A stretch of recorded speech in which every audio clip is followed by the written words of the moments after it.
بسم اللہ الرحمن الرحیم۔ اتوار کو یہ جو اب ایک طرح کی باقاعدہ یہ نشست شروع ہو گئی ہے، اس کی ابتدا یہ تھی کہ بے تکلفی سے دوستوں سے مختلف حالات پہ بات کرنا،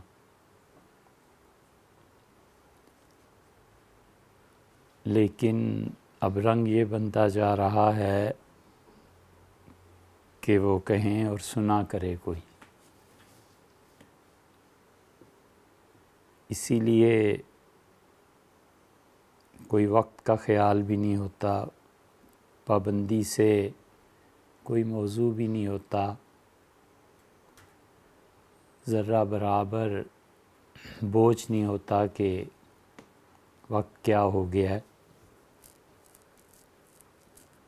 گرانی ہوتی ہے جہاں بے تکلفی نہ ہو اور پھر بات کرنی پڑے۔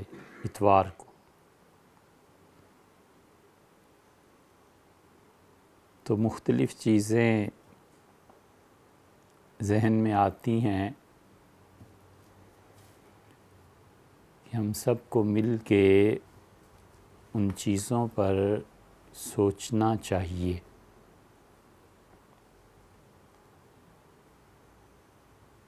اور سوچنا اس انداز سے کہ انسان اپنے طور پہ کچھ حالات کا تجزیہ کر لیتا ہے۔ کسی کو اگر سچائی کی تلاش ہو تو اس کے لیے روشنی ثابت ہو سکتا ہے۔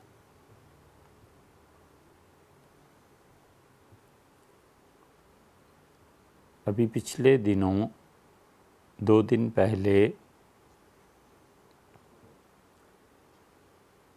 علماء کا ایک بڑا وفد پرائم منسٹر کی دعوت پہ انہیں ملنے کے لیے گیا۔ ان میں ظاہر ہے کہ جو بڑے لوگ تھے ان کے روابط ادھر بھی تھے، اور انہوں نے اندر کی رویداد سنائی، اور پھر اس سے اگلے دن جو اس وقت مدار المہام ہیں اور وزیر اعظم ہفتے میں 2-3 مرتبہ انہیں طلب کرتے ہیں، یاد فرماتے ہیں، ان کا بھی بہت طویل اچانک فون آیا اور ساری مصروفیات کے باوجود سننا پڑا۔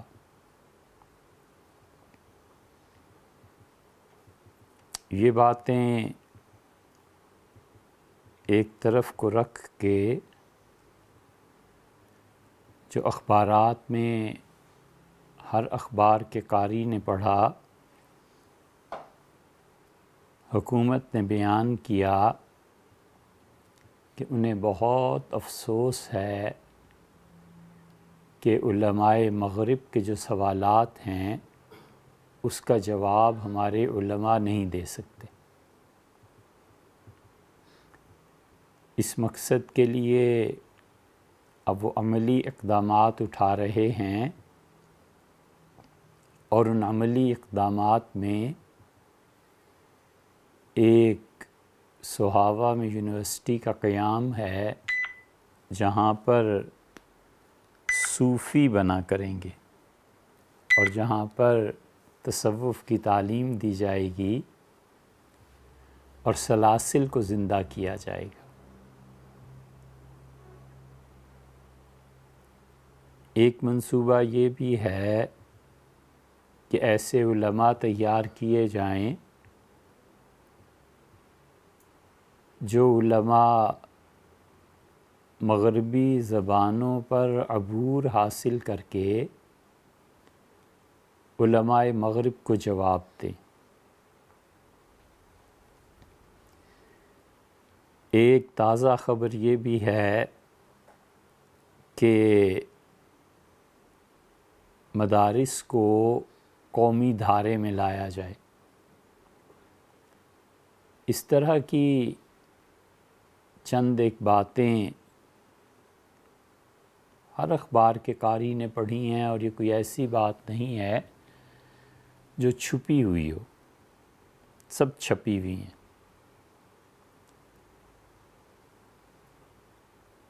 تو اور یہ بیٹھے ہیں سب وہ لوگ جو اس وقت قرب سلطانی کے لیے بے قرار تھے، اور ان کی زندگی کا عروج، بلکہ ہم نے ان سے کہا کہ یہ ملاقات بہت مبارک ہوئی کہ معراج کا مہینہ ہے رجب، اور آپ کی زندگی کی معراج یہی تھی کہ پرائم منسٹر کی دست بوسی کریں تو ماشاءاللہ حاصل ہو گئی۔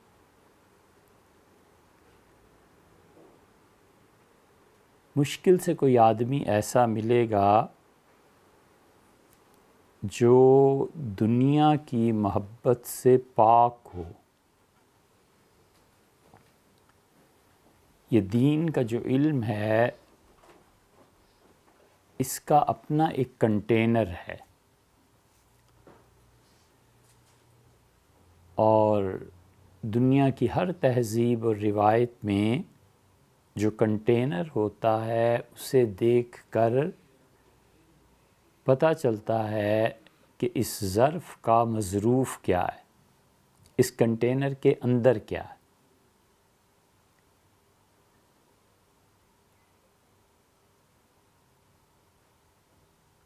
کنڈا،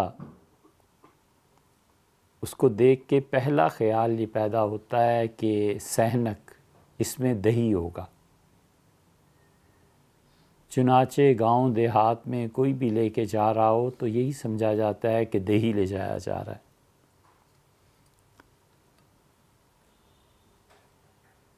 مگ، اس کا بھی ایک تصور ہے کہ کوئی لیکوڈ چیز اس میں ہوگی۔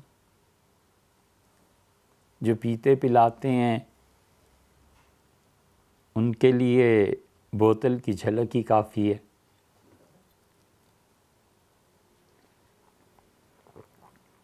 رامپور،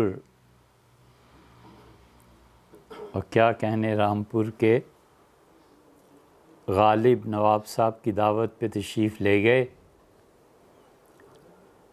اور ایک آدمی آیا اور اس نے کہا میری غزل کی اصلاح کر دیجئے۔ فرمانے لگے کہ نواب صاحب نے بلایا ہے اور میں کسی کو وقت نہیں دے سکتا۔ لکھتے ہیں کہ مجھے بڑا اصرار تھا اور انہیں انکار تھا، تو ایک دن میں نے لمبا کوٹ پہنا اور بوتل اندر والی جیب میں ڈال لی، تو گیا تو بہت ڈانٹ پڑی اور کہا باولے ہو گئے ہو، یہ عام لوگوں سے ملاقات کا وقت ہے، لیکن اصلاح ہرگز نہیں ہو سکتی۔ تو میں نے ذرا سا کوٹ کو کھولا تو انہوں نے جو بوتل دیکھی تو دیوانے گویا ہو گئے۔ فرمانے لگے یہ کہاں سے، کدھر ملتی ہے؟ میں نے کہا کلکتے سے۔ ارے میاں تمہاری غزل کہاں ہے، رکھو تو۔ کہتے تھے پھر منگوا کے دی خالص، بہت خوش ہوئے، بہت میرے حال پہ کرم فرمایا۔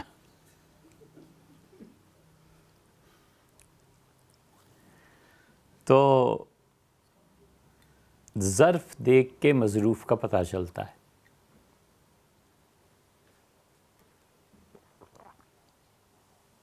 لباس دیکھ کر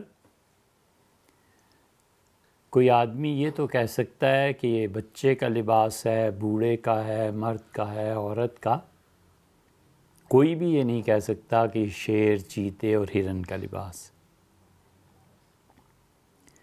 اسی طرح دین کا علم جو آتا ہے اس کا اپنا ظرف اور برتن وہ دو چیزوں سے بنا ہوا ہوتا ہے. دو چیزوں سے بنے ہوئے کئی ظرف آپ نے دیکھے ہوں گے. مٹی کا برتن ہے اور اس کی ہتھی لکڑی کی لگی ہوئی ہے، اور لکڑی کا برتن ہے، چیز ہے، اور لوہے کے کنڈے لگے ہوئے ہیں. یہ دین کا علم جس برتن میں آتا ہے وہ دو چیزوں سے بنا ہوا ہوتا ہے. ایک دنیا کی محبت سے پاک، اور ایک اپنا علو مرتبت کہ میں بڑا آدمی ہوں، اس سے بالکل کھرا اور صاف برتن چاہیے. اور یہ دونوں چیزیں دین کے علم کے بارے میں اتنی ہی متضاد ہیں جیسے آگ اور لکڑی. یہ نہیں ہے کہ کس انسان میں کتنے فیصد پایا جاتا ہے. جب تک کوئی عالم دین کلی طور پر دولت کی محبت اور اپنی عزت اور شہرت اس کا شیدائی رہے گا، تب تک علم دین نہیں حاصل کر سکتا. کنٹینر ہی یہی ہے. خدا کا دین، اس کا برتن صرف وہی برتن ہے جس میں دونوں چیزیں مکمل طور پر دور ہوں، ہٹی ہوئی ہوں. ایک اپنی بڑائی اور ایک دنیا کی محبت. تو خیر سے جو جمع تھے، شاید ہی کوئی ہو جس کو ان دو چیزوں سے ربط و نیاز حاصل نہ ہو. اور وہ جو درخواستیں ساتھ تھیں وہ الگ ہیں کہ یہ عہدہ چاہیے، اتنے فنڈز چاہیے، یہ چاہیے، یہ چاہیے. وہ اس کے علاوہ کی ایک چیز ہے. اس لیے جو بھی ملاقات میں باتیں ہوئیں، وہ لوگ جو گرد و پیش تھے ان کی معراج یہی تھی کہ پرائم منسٹر نے ہاتھ ملا لیا، اور زندگی کا ماحصل یہ ہے کہ جو درخواست دی ہے اس پہ دستخط ہو جائے.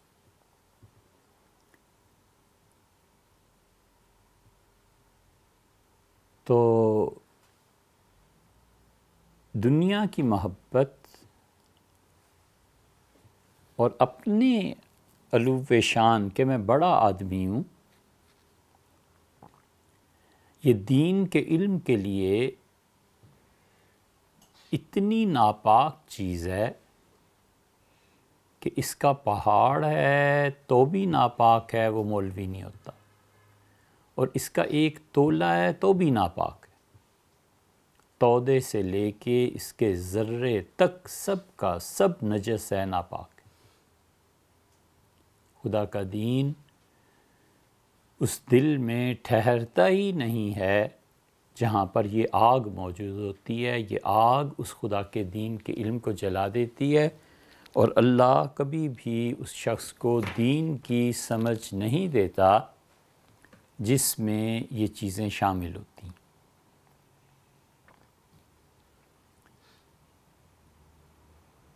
ایک بات یہ کہی گئی کہ مغرب کے علماء کے جو سوالات ہیں وہ ہمارے ہاں کوئی نہیں دے سکتا.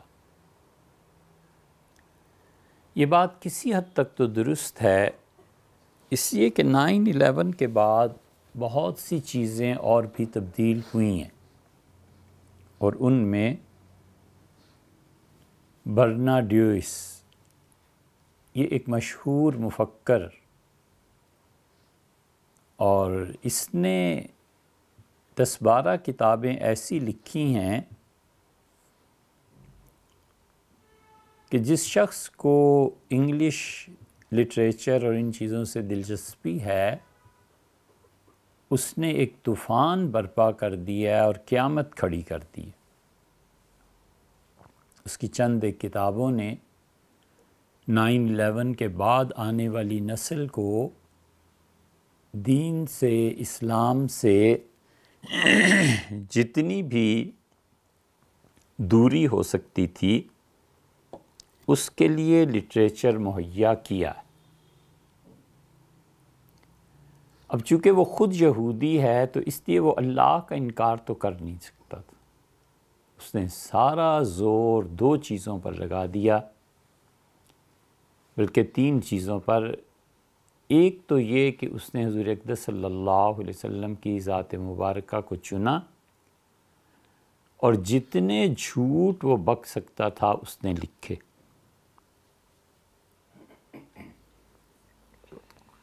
اور اس نے اپنی طرف سے کوئی کسر نہیں چھوڑی کہ ہماری کتابوں سے وہ حوالے لائے اور بتائے کہ ان کا کریکٹر حقیقت میں یہ تھا۔ اور دوسری چیز اس نے جہاں اپنی قلم کا سارا زور صرف کیا ہے وہ یہ کہ قرآن کوئی حقیقی کتاب نہیں ہے، یہ خدا کی وحی نہیں ہے، اللہ کی کتاب بس نازل ہوئی ہے۔ وہ اس سے بھی انکاری ہے، وہ کہتا ہے نزول بھی نہیں ہے، اور اللہ کی کتاب اللہ کا کلام ہے، یہ تو سوال ہی پیدا نہیں ہوتا۔ اور حضرت رسالت پناہ صلی اللہ علیہ وسلم نے اسے خود سے بنا لیا۔ یہ ایسا بیہودہ اعتراض ہے کہ حضور صلی اللہ علیہ وسلم کے زمانے میں بھی یہ اعتراض تھا، بکرتم و اصیلا۔ اور یہ کہانیاں اور قصے ہیں نکتتبہا، انہیں لکھ لیا گیا ہے، اور جو لکھنے والے ہیں یہ پیغمبر صلی اللہ علیہ وسلم کو آ کر صبح و شام سناتے رہتے ہیں، اور وہ یہ قصے وحی اور جبریل اور اس حوالے سے بیان کرتے رہتے ہیں۔ اور تیسرا زور جو اس نے لگایا ہے وہ یہ ہے کہ اسلام نے دین کے طور پہ اخلاقیات میں کیا تبدیلی پیدا کی، اور اس نے پھر لکھی ہیں چیزیں۔ اس نے کہا یہ ہیں مسلمان، یہ ہیں صحابہ کرام رضی اللہ عنہم، اور یہ پیغمبر صلی اللہ علیہ وسلم کی سیرت ہے۔ اور 10-12 کتابیں آئی ہیں، اور یہ نہیں ہے کہ ان کا جواب دینے والا یہاں کوئی نہیں۔ حکومت کا یہ بیان بہت ہی خراب ہے کہ علماء مغرب کے جتنے سوال ہیں اس وقت ان کا جواب دینے والا کوئی نہیں، دینے والا کوئی نہیں یا دے کوئی نہیں رہا۔ اگر دینے والا ہی کوئی نہیں تو پھر اسٹریٹجی اور پالیسی الگ ہے، اور ایک یہ کہ ہیں دینے والے اور دے نہیں رہے، یہ بات ایک الگ ہے۔ یہ اعتراض بڑے زور شور سے پرائم منسٹر نے اپنی تقریر میں بھی کہا، ریڈیو ٹی وی پہ نقل بھی ہوا۔ ہمیں اس لیے اس پہ ہنسی آئی کہ علماء مغرب کے جو اعتراضات ہیں، یہ جو بولنے والے تھے ان سے خود کوئی پوچھے کہ حضرت والا وہ کون کون سے اعتراضات ہیں، آپ نے پڑھا ہے؟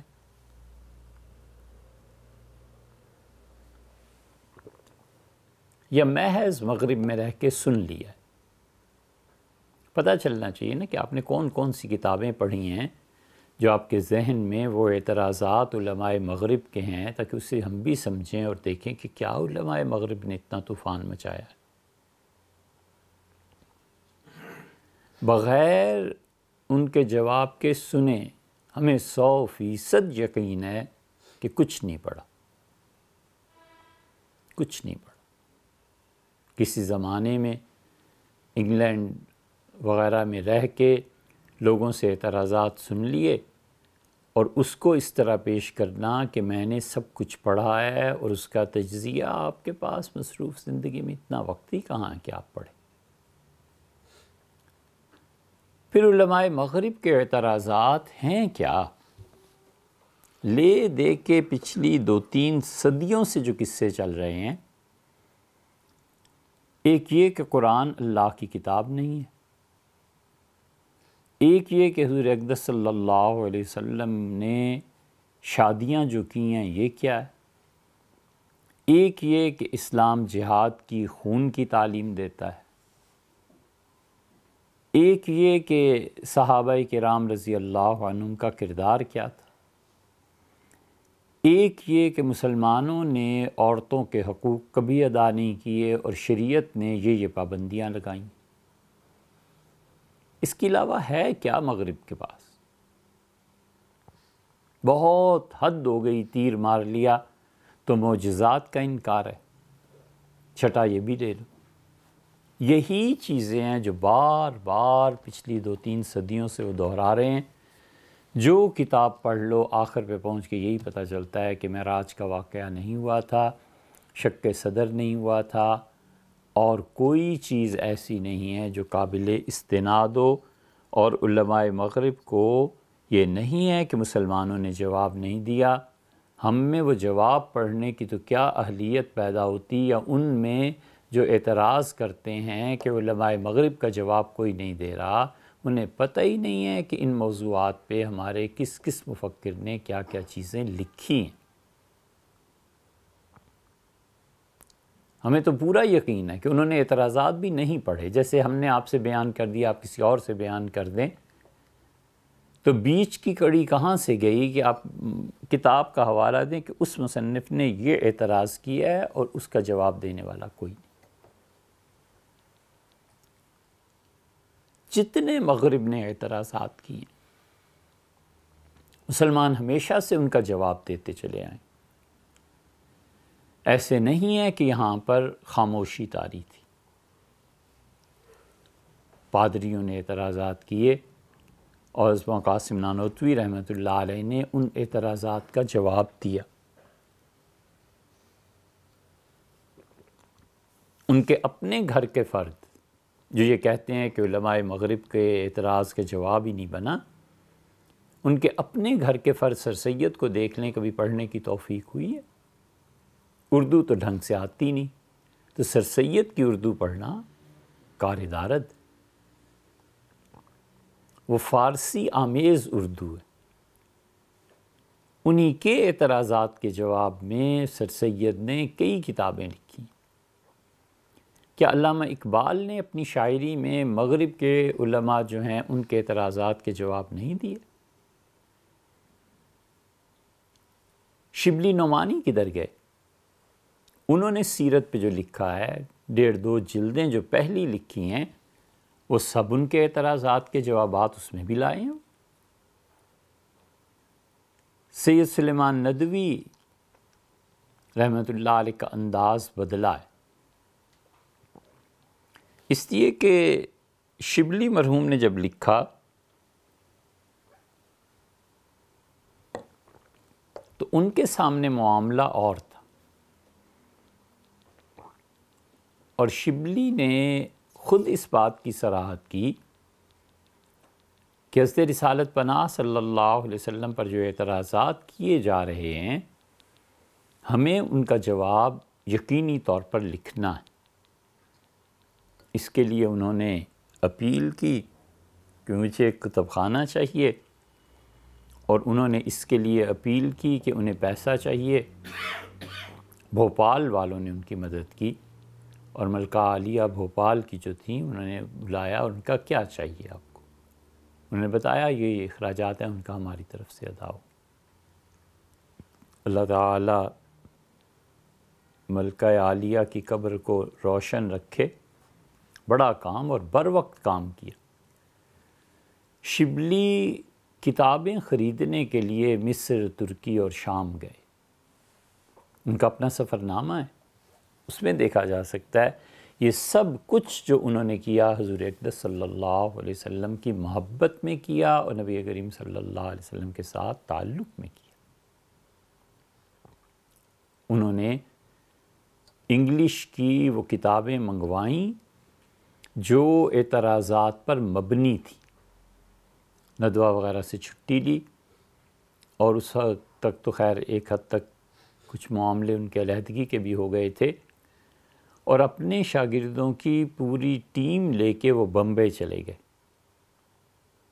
آندھرا ٹرانسپورٹ یا کوئی تھی، بہرحال ان کی ہسٹری میں سوانے میں لکھا ہے، ان لوگوں کو ہمیشہ یہ شرف رہا کہ ندوہ کے علماء کے ساتھ ہر طرح کی خدمت کا رابطہ رکھنا۔ کوٹھی انہیں دی گئی، کتابیں انہوں نے ساری جمع کیں، اور پھر انہوں نے اس پہ لکھنا پڑھنا شروع کیا، اور شبلی نے کہا کہ انگلش کی کتابیں پڑھو اور مجھے بتاؤ کہ کیا کیا اعتراضات ہیں۔ لوگ پڑھتے تھے، انہیں بتاتے تھے، وہ نوٹ کرتے تھے اور کہتے تھے اچھا اس کا جواب لکھیں گے، اس کی اصل حقیقت کو واضح کریں گے، یہ چیز کریں گے۔ بہت کچھ لکھا انہوں نے۔ اعتراض مثلاً انہوں نے یہ کیا کہ حضور اقدس صلی اللہ علیہ وسلم نے اتنی شادیاں کیوں کی؟ ہم صرف آپ کو ایک شادی کی بیک گراؤنڈ بتاتے ہیں، اور اس کو مغرب کے علماء نے لیا ہے۔ انہوں نے کہا اتنی جلدی ہوتی تھی شادی کرنے میں کہ بیت اللہ میں پہنچے ہیں خدا کے گھر میں، اور عمرہ چند گھنٹوں کی بات ہے، اتنا بھی صبر نہیں کر سکے اور حالت احرام میں ہی نکاح کر لیا۔ انہوں نے اپنی طرف سے اس بات کو آب و رنگ دیا ہے، اور انہوں نے کہا کہ یہ ہے اس شخص کی حالت جسے تم رحمت للعالمین کہتے ہو، کہ بھئی آپ عمرہ کر کے نکاح کر لیں، آپ کو اتنی کیا جلدی ہے کہ جو ہی مکہ میں داخل ہوئے عمرے سے بھی پہلے نکاح ضروری ہو گیا۔ امر واقعہ یہ ہے۔ اب یہ بیک گراؤنڈ وہ تو نہیں کہیں گے، یہ تو ہم کہیں گے کہ بات کیا تھی، ہم سے سمجھو۔ اور مصیبت یہ ہے کہ جو علماء مغرب جن سے متاثر ہو کے پرائم منسٹر کہہ رہے ہیں کہ ہمارے علماء کے پاس جواب نہیں ہے، ان علماء مغرب کو بھی تو ذرا دکھائیں جنہوں نے یہ چیزیں خود ان ڈیٹیل پڑھی ہوئی۔ امہات جو ہیں کتابیں مسلمانوں کی، انہوں نے پڑھا ہو، قرآن ہے، حدیث ہے، صحاح ستہ ہیں، تاریخ کی بنیادی کتابیں ہیں، ابن خلدون کا مقدمہ ہے، یہ انہوں نے پڑھ کر سمجھ لیا ہے کہ وہ اعتراض، وہ تو درمیان سے ایک بات کبھی اٹھا لیتے ہیں۔ اب یہ حدیث کہ حضور صلی اللہ علیہ وسلم مکہ مکرمہ تشریف لائے اور بیت اللہ میں حاضری سے پہلے نکاح کر لیا، بس یہ ٹھیک ہے، یہ حدیث آئی ہے، اس سے وہ خود استنباط کرتے ہیں نتائج کا، اور اس کے نتیجے میں وہ کہتے ہیں کہ اس شخص پر ہوس غالب تھی، معاذ اللہ، استغفر اللہ۔ یہ خود اخذ کردہ نتیجہ ہے۔ اس کی بیک گراؤنڈ کون سمجھائے؟ اس کے لیے پھر ہماری کتابیں ہمارے ماخذ میں ڈوبنا پڑتا ہے، وہ پوری پڑھنی چاہیے۔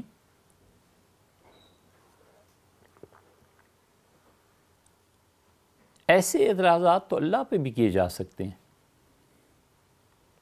اللہ تعالیٰ نے قرآن کریم میں فرمایا ہے کہ تیرا پروردگار اپنے بندوں کے لیے ہرگز ظلم کرنے والا نہیں ہے۔ یہ ظلم کے صیغے کا انتہائی درجہ استعمال ہوا ہے کہ قطعاً ظلم کرنے والا نہیں ہے، اور اسی کا دوسرا ترجمہ کر لیں وہ بالکل لغت کے مطابق ہے کہ تیرا پروردگار لوگوں پر زیادہ ظلم کرنے والا نہیں ہے، تو اس کا نتیجہ نکال لے کہ تھوڑا بہت ظلم کرتا رہتا ہے۔ تو یہ ایسی چیزیں ہیں جن کو سمجھنے کے لیے اس کے پیچھے پوری چیزیں ہیں، ان کو سمجھنا چاہیے۔ بات یہاں سے شروع ہوتی ہے کہ حضرت خالد بن ولید رضی اللہ عنہ کی والدہ کا انتقال ہو گیا، اور خالد ابن ولید رضی اللہ عنہ کو پالا تھا ان کی خالہ نے، والدہ کا انتقال ہو گیا، خالہ نے لے لیا پالا، اور خالہ سے اتنی محبت تھی خالد ابن ولید رضی اللہ عنہ کو کہ وہ بھرپور جوانی میں بھی اپنی خالہ کے بغیر رہ نہیں سکتے تھے۔ ہوتی ہے ماں سے محبت، خالہ سے، پھوپھی سے، وہ طبیعی چیز، اس پہ ظاہر ہے کوئی دلائل تھوڑے ہی قائم کرنے۔ اور خالد ابن ولید رضی اللہ عنہ نصیب ایسا لے کے آئے تھے کہ انہوں نے شکست کھانی نہیں۔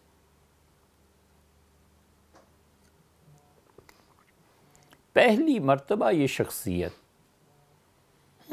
حضور صلی اللہ علیہ وسلم کے مقابلے میں آئی ہے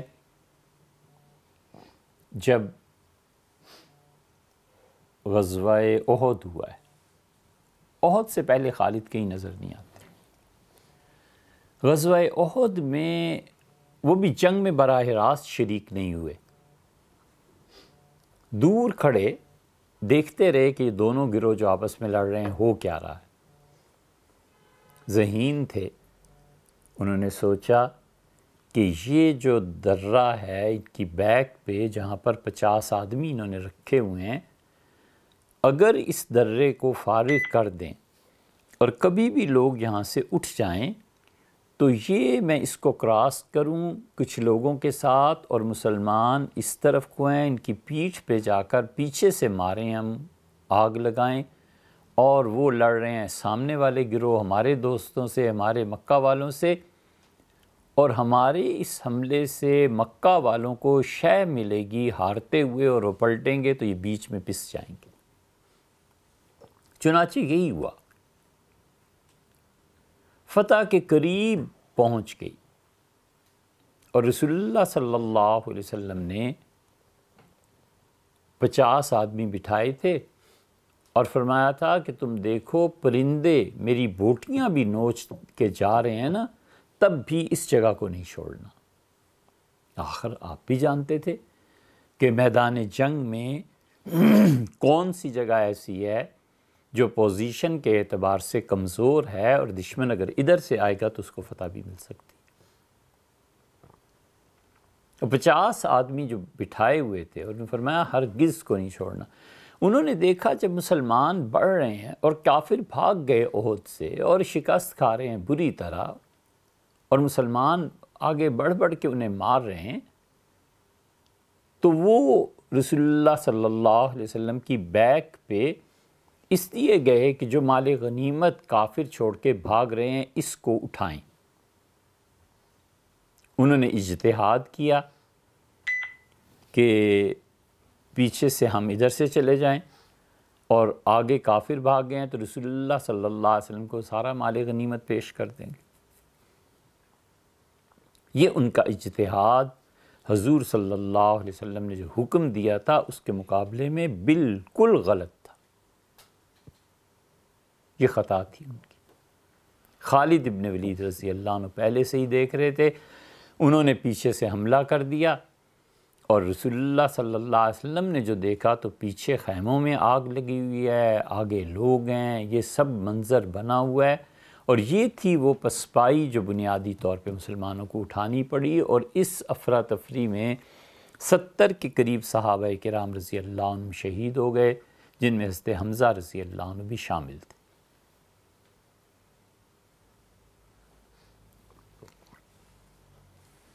اس کے بعد کافر بھاگے ہیں مسلمانوں کو نقصان پہنچا کے، اور ساتھ ہی یہ افواہ انہوں نے اڑا دی کہ ہم نے محمد صلی اللہ علیہ وسلم کو شہید کر دیا ہے۔ اس افواہ سے کچھ مسلمانوں کے حوصلے ٹوٹے۔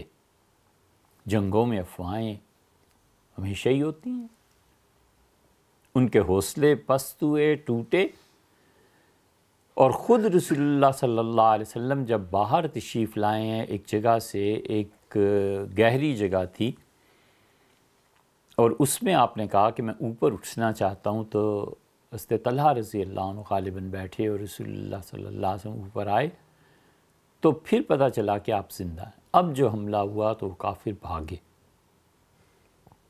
بڑا اہم تاریخی نقطہ یہاں پہ یہ ہے کہ کافر بھاگے کیوں؟ یہ تو مکہ مکرمہ سے کئی میل، مدینہ منورہ سے کئی میل جب دور چلے گئے تو انہوں نے کہا ہمیں بھاگنے کی آخر ضرورت کیا پیش آ گئی تھی؟ مدینہ سامنے تھا، ہم گھس جاتے، ہم نے یہ کیا غلطی کی؟ یہ غلطی ان کی رسول اللہ صلی اللہ علیہ وسلم کے ذہن میں آیا کہ یہ جو انہوں نے غلطی کی ہے نا، یہ خدا کی طرف سے ہماری حفاظت ہوئی ہے۔ اس زخمی، شدید زخمی حالت میں صحابہ کرام رضی اللہ عنہ کو آپ نے کہا اٹھو اور میرے ساتھ چلو۔ جب وہ اٹھے ہیں، ان زخموں سے چور گھوڑوں پہ بیٹھے ہیں اور پیچھے چل پڑے، اور نبی کریم صلی اللہ علیہ وسلم بڑی لمبی راہ طے کی تاکہ ان تک خبر پہنچے کہ میں تمہارا پیچھا کر رہا ہوں اور آ رہا ہوں۔ اب وہ جو ان کا منصوبہ تھا کہ پلٹ کے پھر مدینہ پر حملہ کریں، ہم آخر بھاگے کیوں؟ ان سے حل نہیں ہوا۔ انہوں نے سنا جب آ رہے ہیں تو ان کا اتنا زخمی کرنے کے باوجود یہ لوگ آ رہے ہیں، چلو یہاں سے بھی بھاگو، اور مکہ چلے گئے۔ یہ خالد بن ولید رضی اللہ عنہ پہلی مرتبہ آئے۔ خالد رضی اللہ عنہ دوبارہ آئے ہیں حدیبیہ میں، اور حدیبیہ میں خالد چاہتے تھے کسی طرح لڑائی ہو جائے۔ ابو جہل کا خون اکرمہ رضی اللہ عنہ اور خالد اور عمر بن العاص، یہ تین ایسے تھے جو چاہتے تھے لڑائی ہو اور کسی بھی صورت میں ہم مسلمانوں کو یہاں مار دیں۔ خالد بن ولید رضی اللہ عنہ کے متعلق آتا ہے کہ وہ آئے اپنے دوستوں کے ساتھ اور گھوڑوں پہ چکر لگاتے رہے رسول اللہ صلی اللہ علیہ وسلم جہاں ٹھہرے ہوئے تھے اس کے گرد، اور یہ ان کے گھوڑوں پہ آنا، یہ سب کچھ حضرت رسالت پناہ صلی اللہ علیہ وسلم کے علم میں تھا۔ اور ادھر سیدنا عمر رضی اللہ عنہ تھے۔ انہوں نے کہا اللہ کے رسول طے کر کے جائیں گے، جو ہونا ہے بس یہیں ہو جائے گا۔ ہمیں کون ہوتا ہے خدا کے گھر سے روکنے والا؟ ان کی جاگیر تھوڑا ہی ہے، وہ تو اللہ کا گھر ہے۔ حتیٰ کہ حضرت عمر رضی اللہ عنہ اتنی شدت کے ساتھ اس موقف پہ تھے کہ میں لڑنا چاہیے، کہ ایک دن آپ نے صبح کی نماز پڑھا کے سلام پھیر کے پوچھا کہ آج مکہ والوں کی طرف سے کون آیا ہے؟ تو عرض کیا گیا کہ سہل آئے،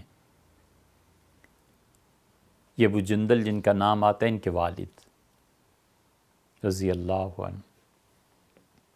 تو رسول اللہ صلی اللہ علیہ وسلم نے فال لی اس نام سے، اور آپ نے فرمایا سہل، سہل کے معنی عربی میں نرم، سہیل، ستارہ، آسانی سے نظر آنے والا۔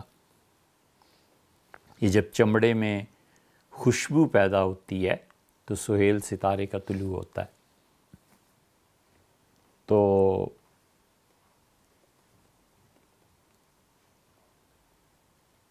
وہ معاہدہ لکھنے کے لیے آئے، اور معاہدہ ہو بھی گیا، اور ٹھیک جس وقت معاہدہ لکھا گیا عین اس وقت وہ ابو جندل آ گئے، اور اسے کہا اللہ کے رسول مجھے دیکھیں آپ، میرا کیا قصور ہے؟ اور جیل خانے کو توڑ کے آئے تھے، قیدی تھے، باپ نے قیدی بنا کے اپنے گھر میں رکھا ہوا تھا، اور وہ زخم اور رشتہ ہوا خون، اور بار بار کہہ رہا ہے کہ میں اللہ کو ایک مانتا ہوں، میں آپ کا پیروکار ہوں، آپ مجھے میرا فیصلہ کریں۔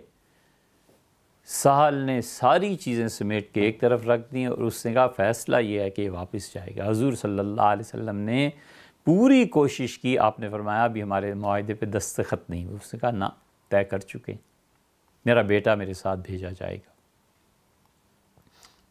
اس نے کہا اگر میرا بیٹا نہیں جائے گا میرے ساتھ اور میں اسے جیل میں نہیں ڈالوں گا، کوئی معاہدہ نہیں آپ کے ساتھ۔ ساری گفتگو کے بعد رسول اللہ صلی اللہ علیہ وسلم نے اچھا میں ایک آخری بات تم سے کہوں، سے اس کی ٹھوڑی کو ہاتھ پر میں میرے لیے چھوڑ دو، میرا ہی خیال کر لو۔ اس کا قطعاً نہیں، یہ میرا بیٹا جیل سے بھاگ کے آیا ہے۔ اس میں حضرت عمر رضی اللہ عنہ نے تلوار ابو جندل کی طرف بڑھا دی اور اشارہ کیا، تو اس کا مطلب یہ تھا کہ تم تلوار لے کے اپنے باپ کو مارو، لڑائی پڑ جائے گی، پھر ہوگا جو ہوگا۔ حضور صلی اللہ علیہ وسلم کی نظر تلوار پر پڑ گئی، اور سیدنا عمر رضی اللہ عنہ کو ڈانٹ پڑی بہت شدید۔ خوش قسمت تھے جنہیں حضور صلی اللہ علیہ وسلم نے ڈانٹا۔ محمد ظہور احمد صاحب نعمانی رحمۃ اللہ علیہ کہتے تھے کہ 1926 کا واقعہ سناتے تھے، 25 کا، کہ حضرت انور شاہ صاحب رحمۃ اللہ دارالعلوم دیوبند میں پڑھاتے تھے حدیث، اور قادیانیوں کا فتنہ بڑے عروج پہ تھا، اور لگتا تھا جیسے سارے مسلمانوں کو بہا کر لے جائیں گے، تو حضرت کو بڑی پریشانی تھی اس میں۔ بخاری شریف پڑھاتے ہوئے روز اس کا قصہ ہوتا تھا۔ حضرت رحمۃ اللہ فرماتے تھے یہ حضور صلی اللہ علیہ وسلم کی نبوت کے خلاف بغاوت ہے، اس بغاوت کو کیسے کچلا جائے۔ ایک قادیانی مبلغ آ گیا تو کچھ بچے جو پڑھنے والے تھے رات کو اس کی تقریر سننے چلے گئے، صبح ہوئی، سینکڑوں طلباء تھے تو سبق میں نہیں تھے، تو حضرت رحمۃ اللہ علیہ نے پوچھا کہ فلاں فلاں آج نظر نہیں آ رہا، اور بڑے قابل بچے تھے۔ تو عرض کیا گیا کہ حضرت قادیانی ایک تبلیغ کے لیے آیا ہوا تھا رات، تو بچے ادھر تقریر سننے چلے گئے تھے۔ وہ دن تو خیر گزر گیا، شام کو بلایا انہوں نے، اور ایسی پٹائی کی کہ تم اس کافر کو، مرتد کو سننے کیوں گئے؟ اگر اس کی کوئی دلیل تمہارے دماغ میں رہ جائے تو ایمان برباد کرو گے۔ بہت پٹائی ہوئی، اور یہ شاہ صاحب، انور شاہ صاحب رحمۃ اللہ کہا کہ بالکل خلاف تھا، بڑے لوگ تھے۔ انہوں نے اسلام کے عقائد پہ کتاب لکھی ہے کتاب ذرا مشکل لیکن بہت اچھی۔ پنڈی آئے تو یہ بڑے لوگوں کی بات تھی، عیدگاہ شریف خود گئے، اور جو اس وقت کے سجادہ نشین تھے انہیں کتاب پیش کی اور کہا حضرت اس کتاب کو دیکھیں میں نے لکھی ہے، کوئی غلطی ہو تو مجھے اس میں بتائیں۔ ہم بھی بہت اس کتاب کی تلاش میں رہے، عیدگاہ شریف بھی گئے، مگر پتہ نہیں وہ کتاب گئی کہاں، کیونکہ بعد کی کتابیں جو چھپی ہیں اس میں، اور جو بنیادی کتاب تھی اس میں ایک لفظ حرف ہے، اس کا فرق ہے، اور اس سے بڑا فرق پڑ جاتا ہے، لیکن وہ کتاب ملی نہیں اب تک۔ تو پٹائی جن کی ہوئی تھی، انور شاہ صاحب رحمۃ اللہ علیہ سن 1933 میں انتقال فرما گئے، ان کے شاگرد رہے، ان کے شاگرد تو پھر 1980-90 تک بھی رہے، 90 میں تو کم رہ گئے ہوں گے، 80 تک رہے۔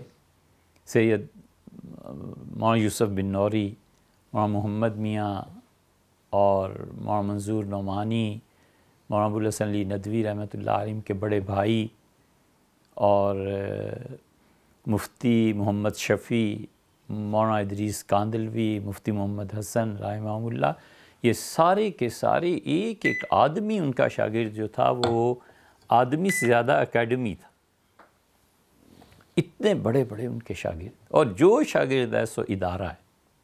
یہ جتنا دینی مدارس کا جال پاکستان میں ہے، اس کی اساس اور تہ میں انور شاہ صاحب رحمۃ اللہ علیہ، دارالعلوم کراچی انہی کے شاگرد مفتی شفیع صاحب رحمۃ اللہ بنایا، لاہور کا جامعہ اشرفیہ انہی کے شاگرد مفتی محمد حسن صاحب رحمۃ اللہ علیہ نے بنایا، ہر طرف ان کے شاگرد۔ خیر، تو یہ وہ شاگرد حضرت رحمۃ اللہ علیہ کے بڈھے ہو گئے، 75 اور 80 سال کے، اور فخر سے بتاتے تھے کہ حضرت نے ہمیں مارا تھا، یہاں ڈنڈا پڑا تھا، یہاں پڑا تھا، اور فخر سے کہتے تھے کہ ہم ہی ہیں جن کو حضرت نے ایک چیز پہ مارا، اور کسی کو حضرت کہتے ہی نہیں تھے۔ تو حضرت عمر رضی اللہ عنہ خوش قسمت تھے، ڈانٹ پڑی حضور صلی اللہ علیہ وسلم بہت شدید، یہاں تک کہ فرمایا عمر تم فتنے پیدا کرنے کے لیے۔ بڑے مبارک آدمی تھے، حضور صلی اللہ علیہ وسلم سے ڈانٹ پڑی، اور حقیقت میں صورتحال ایسی تھی، خالد رضی اللہ عنہ ادھر اور یہ ادھر، اور افسوس ہوا خالد رضی اللہ عنہ کیونکہ معاہدہ ہو گیا۔ سیدنا عمر رضی اللہ عنہ تو ایسا افسوس ہوا کہ انہوں نے کہا اللہ کے رسول آپ حق پہ نہیں ہیں، وہ ساری چیزیں حدیبیہ کو ہم نے ایک جگہ ریکارڈ کروایا۔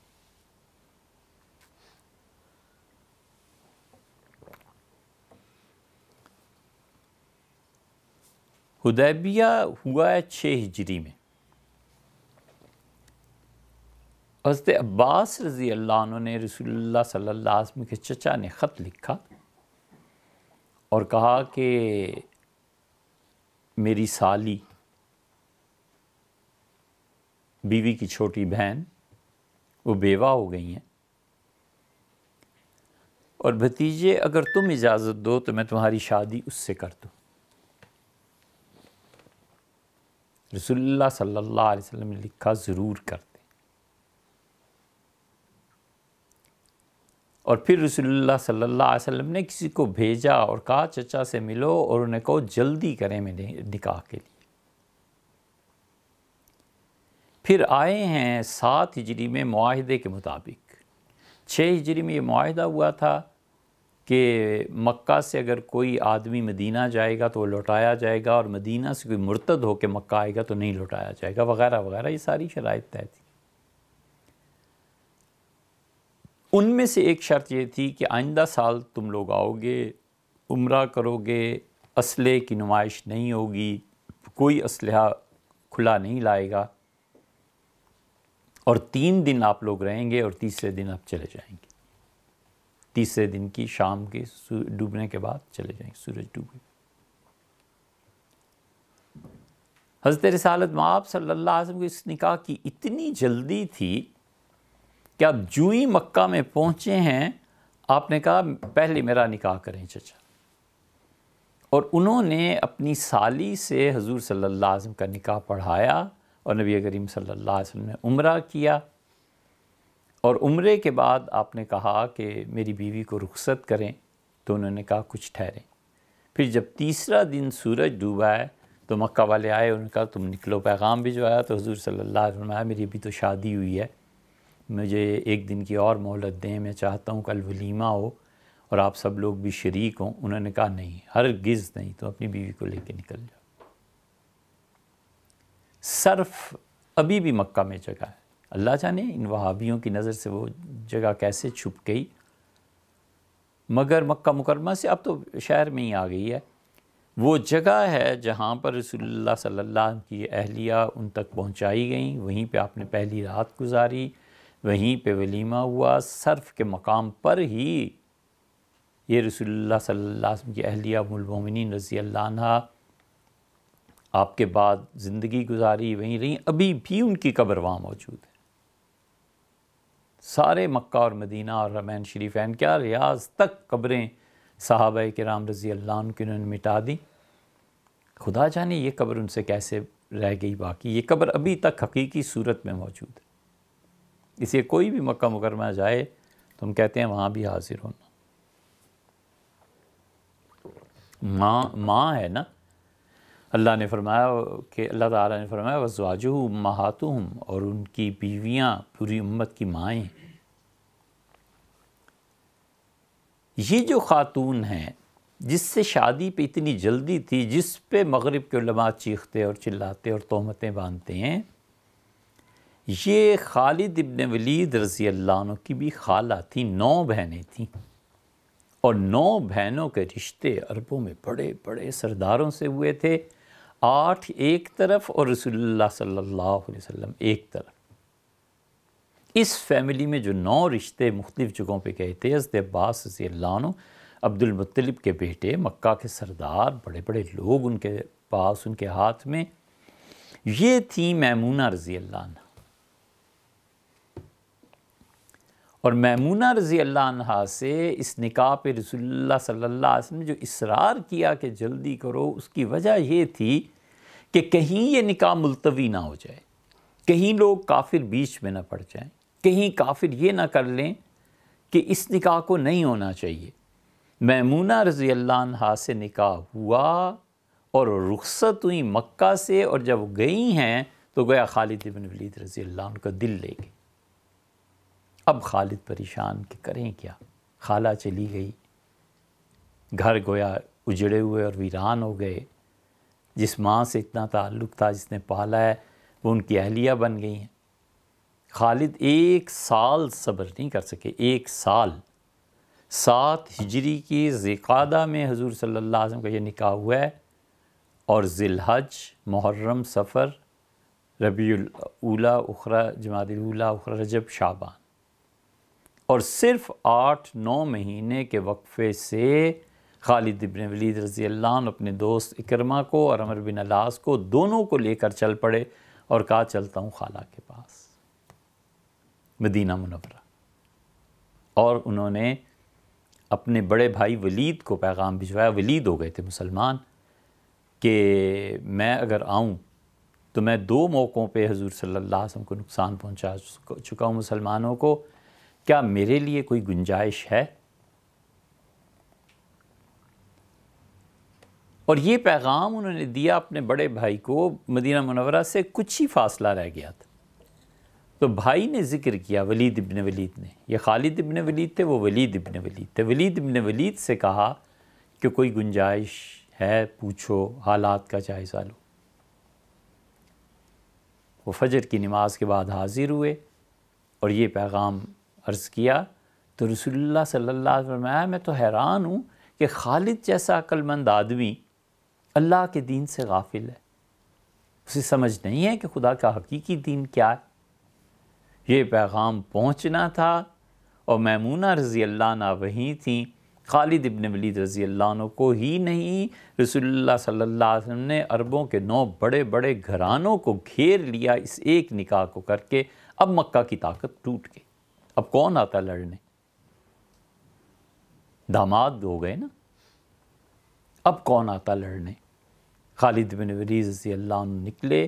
اس نکاح میں رسول اللہ صلی اللہ علیہ وسلم کو اس لیے جلدی تھی کہ اگر یہ موقع ہاتھ سے نکل گیا تو اہل مکہ کی قوت پہ جو ضرب پڑنی چاہیے وہ ضرب نہیں لگ سکے گی. اس کو جلدی کیش کرو.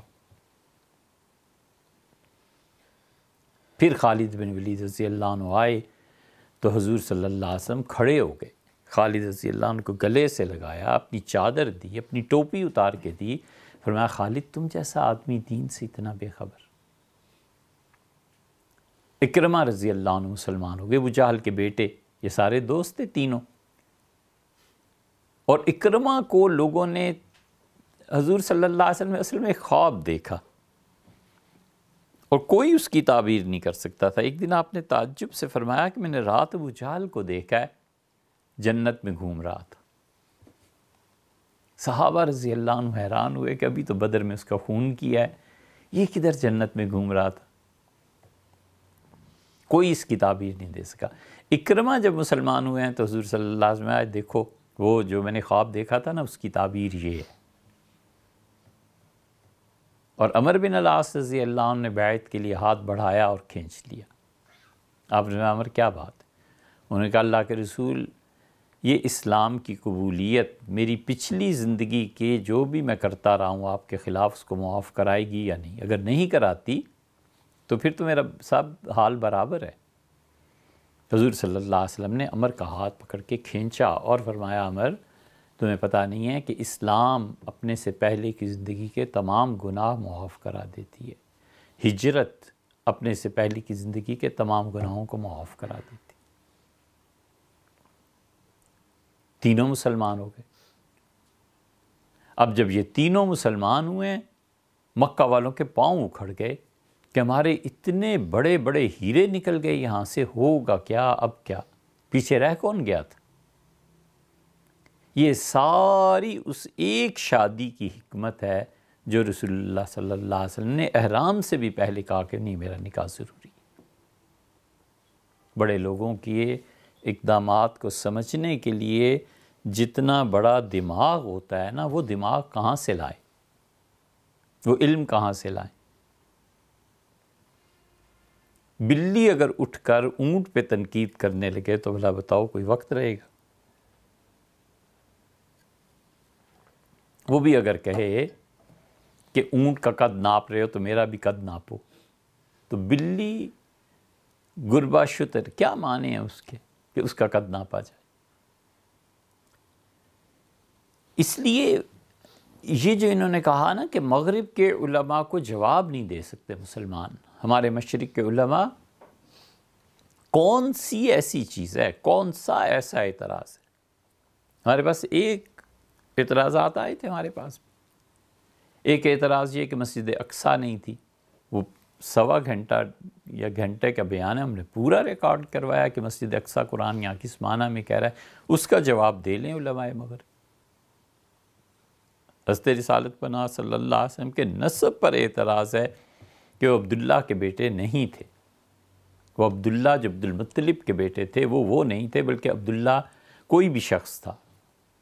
والعیاذ باللہ ہم نے حضور صلی اللہ علیہ وسلم کے نسب کا پورا دفاع کیا ہے کہ وہی عبداللہ تھے جو عبد المطلب کے بیٹے تھے، حضور صلی اللہ علیہ وسلم کے والد وہی تھے. کتنے لوگ تھے جب سے مغرب اٹھا ان اعتراضات پہ مسلمانوں نے جوابات دیے. یہ کہنا کہ علماء نہیں دے سکتے غلط بات ہے. ہمیں یہ پورا یقین ہے کہ آپ نے ان اعتراضات کو بھی نہیں پڑھا. جواب تو کہاں پڑھا ہوتا، ان اعتراضات سے بھی آپ واقف نہیں، بس سن لیا کہیں سے کہ یہ اعتراض ہے لہٰذا چل پڑ. حدیث 250 سال کے بعد لکھی گئی، بس سن لیا ہے حدیث 250 سال کے. نتیجہ یہ کہ ایسا جھوٹ پھیلا ہے. جتنی اس وقت امت رسول اللہ صلی اللہ علیہ وسلم میں کٹی ہوئی ہے، پہلے کبھی بھی ایسے نہیں ہوا کہ لوگ کٹے ہوئے ہیں. ایسے محروم اور بدقسمت لوگ امت میں کبھی بھی اتنی بڑی تعداد میں نہیں ہوئے جتنے اب ہوئے ہیں. ہمارے پچھلی نسل نے کبھی ایسی نسل نہیں دیکھی تھی. ہمارے آئندہ آنے والی نسلیں اس کو دیکھیں گی اور شاید وہ ہم سے بھی زیادہ دور ہوں. سر سید نے جوابات لکھے. یہ الگ بات ہے کہ وہ خود بھی کئی جگہ پہ غلط لکھ گئے ہیں، لیکن کوشش انہوں نے کی. انہوں نے لندن جا کے لکھا ان سارے جوابات کو، اور بیٹے کو لکھا محمود کو کہ محمود آبائی گھر اور حویلی بیچ دو اور خطبات احمدیہ کو چھپوانا ہے، تاکہ میں قیامت کے دن، یہ سر سید لکھتے ہیں، کہ حضور صلی اللہ علیہ وسلم اپنے نانا کے ہاں پیش ہوں تو میں انہیں کہہ سکوں کہ دلی میں نے اپنی حویلی بیچ دی تھی محض اس لیے کہ آپ کی دفاع میں نے کتاب لکھی تھی، میرے پاس چھپوانے کے لیے پیسے نہیں تھے. گھر بکا. خطبات احمدیہ جو سر سید کی کتاب ہے، یہ اسی طرح لکھی گئی اور چھاپی گئی. انہوں نے ان کے گھر میں جا کے جواب لکھا، اور اس کی ایک وجہ یہ تھی کہ لائبریری اتنی بڑی یہاں نہیں تھی. اتنا ہی درد ہے اسلام کا اور دین کا اور حضور صلی اللہ علیہ وسلم پہ لگنے والے اعتراضات کے جواب دینے کا، تو کوئی ڈھنگ سے ایک لائبریری قائم کر دیں، ایک ادارہ ہی قائم کر دیں.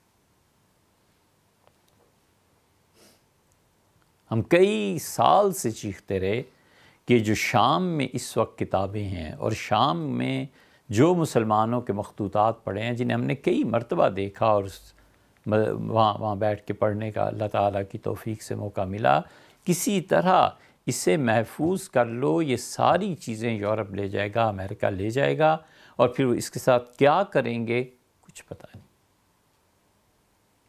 طبقات ابن سعد ایک کتاب ہے، اس وقت تک امت کو جو ملی ہے یہ جرمنی کے واسطے سے ملی ہے، 9 جلدوں میں چھپی ہے.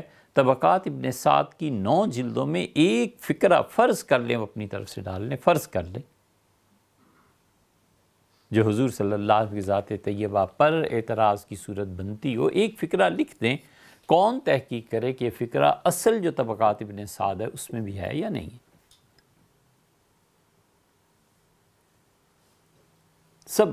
سب کتب خانہ منتقل ہو گیا. عراق کی رپورٹ پڑھ رہے تھے اور انہوں نے صاف لکھا امریکنز نے کہ سب سے پہلے 2 چیزیں ہم نے اس کو منتقل کیا امریکہ میں. ایک عراق میں جو آثار قدیمہ کی چیزیں تھیں، کتابیں بھی ان میں شامل، ایک ان کو اور ایک تیل، انہوں نے لے لیا. اور بہت اچھا کیا کہ ہمارے آثار ہم اس قابل نہیں رہے، لیکن چلو شاید کہ ان کے ہاں حفاظت ہو جائے. اب وہی کتاب کسی کو ہم نے کہا تو ان کے جی $1 کا 1 صفحہ ملے گا، جسے مفت بیٹھ کے عراق میں دیکھتے اور پڑھتے رہے. اب اس پہ ٹیکس ہے، $1 کا 1 صفحہ ہے، 1000 صفحے کی کتاب ہے تو $1000 دو، لے لو فوٹو کاپی. تو اس لیے یہ نہیں ہے کہ یہاں غفلت رہی. سر سید نے، علامہ اقبال نے لکھا. اقبال کی جو فارسی کی شاعری ہے، اردو کی شاعری بھی اگر گہری نظر سے پڑھیں تو کئی مرتبہ جواب دیتے ہیں کہ جو یہ اعتراض ہے یہ اس کا جواب ہے، یہ اعتراض ہے یہ اس کا جواب ہے. شبلی نعمانی شبلی نعمانی نے جب 1.5-2 جلدیں لکھ لیں تو انہیں شوگر ہو گئی.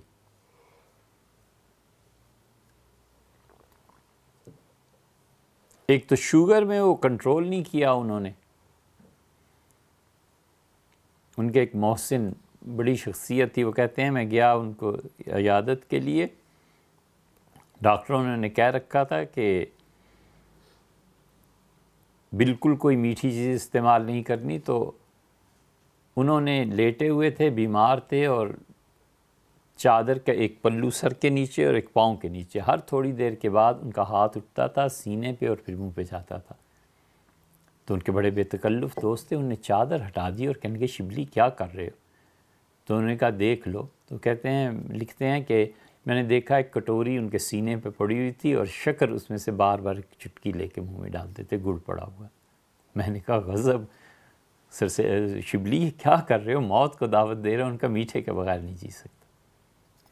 مسعود علی ندوی لکھتے ہیں کہ میں ایک مرتبہ جا رہا تھا گھر، تو دیہات کے رہنے والے، تو مجھ سے فرمایا کہ واپسی پہ شکر اور چاول کھیر وہ لے کے آنا. تو میں آیا، پیش کر دی، شوگر تھی تھوڑی سی، کھائی اور پھر رکھ دی. میں نے کہا پسند نہیں آئی؟ کہنے لگے نہیں بس ایسے ہی ہے. میں نے کہا میں نے تو ڈبل شکر ڈلوائی تھی. کہنے لگے یہی تو خرابی ہے، چوگنی ڈلوانی چاہیے تھی، جتنے چاول 4 گنا شکر ہوتی تو مزہ آتا. اور ایک ان کے بھائی کا انتقال ہو گیا. ان کو اپنے بھائی سے بڑی محبت تھی. انہوں نے لکھا ہے کہ کمر ٹوٹ گئی. شبلی نے لکھا، شبلی بالکل آخری وقت میں انہوں نے 3 آدمیوں کے متعلق کہا کہ تار بھجواؤ، اور انہیں کہو فوراً آئے، میں بس اب جاتا ہوں. سید سلیمان ندوی، مولانا ابوالکلام آزاد،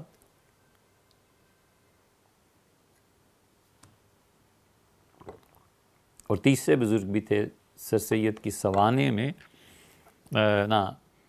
شبلی کی سوانے میں لکھا ہے سید سلیمان ندوی رحمۃ اللہ علیہ کہ ہم 2 کو تار پہنچ گیا، ابوالکلام آزاد کو بھی اور دوسرے بھی جو تھے، اور میں کالج میں پڑھا رہا تھا.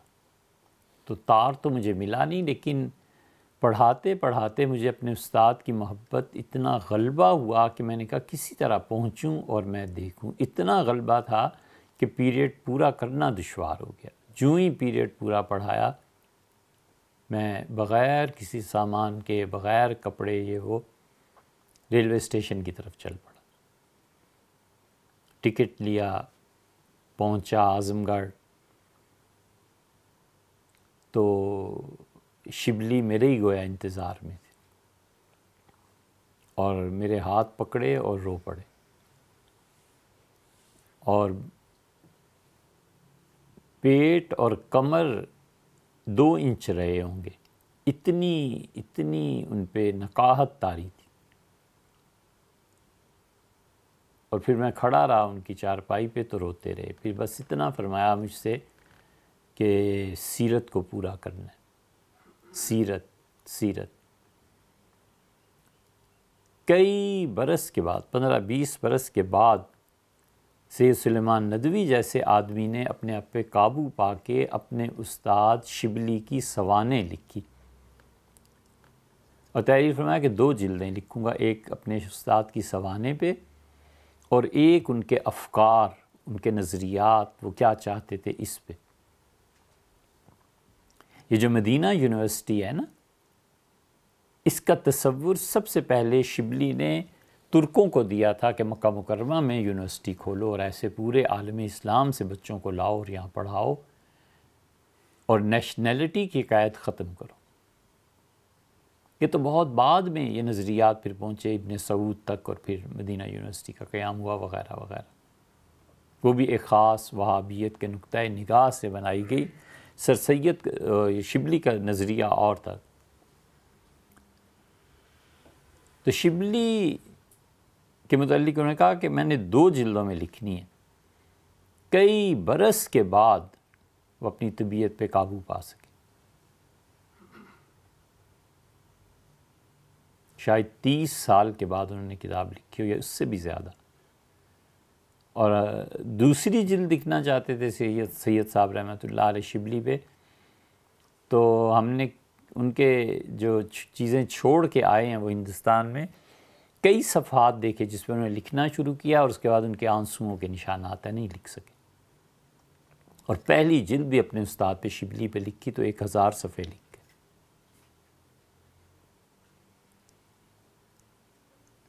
شبلی نعمانی نے ان اعتراضات کے جوابات دیے ہیں۔ ایک اور شخصیت مولانا مودودی کو پڑھیں، ان سے پورے اختلافات کے باوجود مولانا نے اعتراضات کا جواب دیا۔ مولانا جو سیرت سرور عالم لکھی ہے، کاش یہ مکمل ہو جاتی، مکمل نہیں ہوئی۔ ان کی بھی بڑی تمنا تھی کہ مکمل ہو جائے، لیکن اس وقت کے حکمران ایوب خان جیسے ظالم اور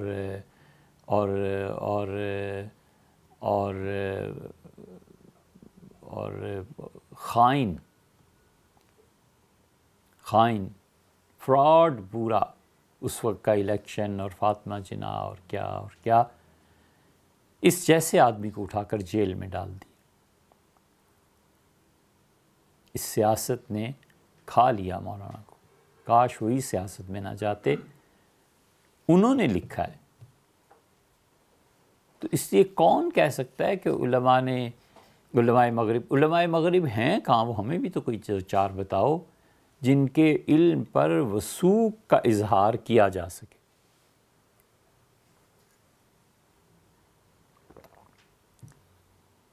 اس لیے علم خود کیا چیز ہے؟ علم نام ہے اپنی مسلسل اصلاح کا ایک نظریہ ہے، آدمی اس کو اپناتا ہے، پھر کچھ عرصے کے بعد خیال آتا ہے کہ یہ نظریہ ٹھیک نہیں ہے، اس کے برعکس کچھ اور نظریہ ہے وہ ٹھیک ہے۔ تو آدمی جب سمجھتا ہے کہ میں غلطی پر ہوں تو اپنی اصلاح مسلسل وہ کرتا رہتا ہے، اس چیز کا نام علم۔ فرق یہ ہے کہ وہ علم کی تصدیق حس کے ذریعے کرنا چاہتے ہیں، اور ہم علم کی تصدیق خبر کی بنیاد پر کرتے ہیں۔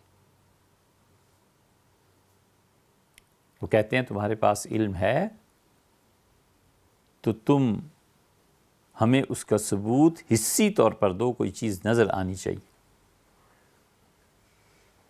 ہم کہتے ہیں کہ غیب پر اعتبار ضروری ہے۔ اگر غیب پر اعتبار نہیں ہوگا تو علم آگے نہیں بڑھے گا۔ سب سے پہلی چیز ہے کہ غیب پر اعتبار کیا جائے۔ غیب پر یقین شہود کی گہرائی میں اترنے کا واحد راستہ ہے۔ عالم شہود جتنا بھی ہے، جہاں سے تم شہادتیں لاتے، اور یہ عالم غیب پر یقین عالم شہود میں جانے کا واحد راستہ ہے۔ یہ ایسے ہی نہیں ہے کہ قرآن نے سورہ بقرہ دوسری سورت کے بالکل آغاز قرآن کریم کا، اور قرآن نے کہا یؤمنون بالغیب، وہ غیب پر ایمان رکھتے ہیں۔ جتنی غیب کی خبر نبی دیتا ہے اس کا یقین پھر عالم شہود تک پہنچاتا ہے۔ وہ غیب کی خبر پہ اعتراض کرتے ہیں، علم ان کے پاس کہاں سے آیا؟ انہیں عالم شہود کی خبر نہیں ہے۔ جتنا عالم غیب ہے،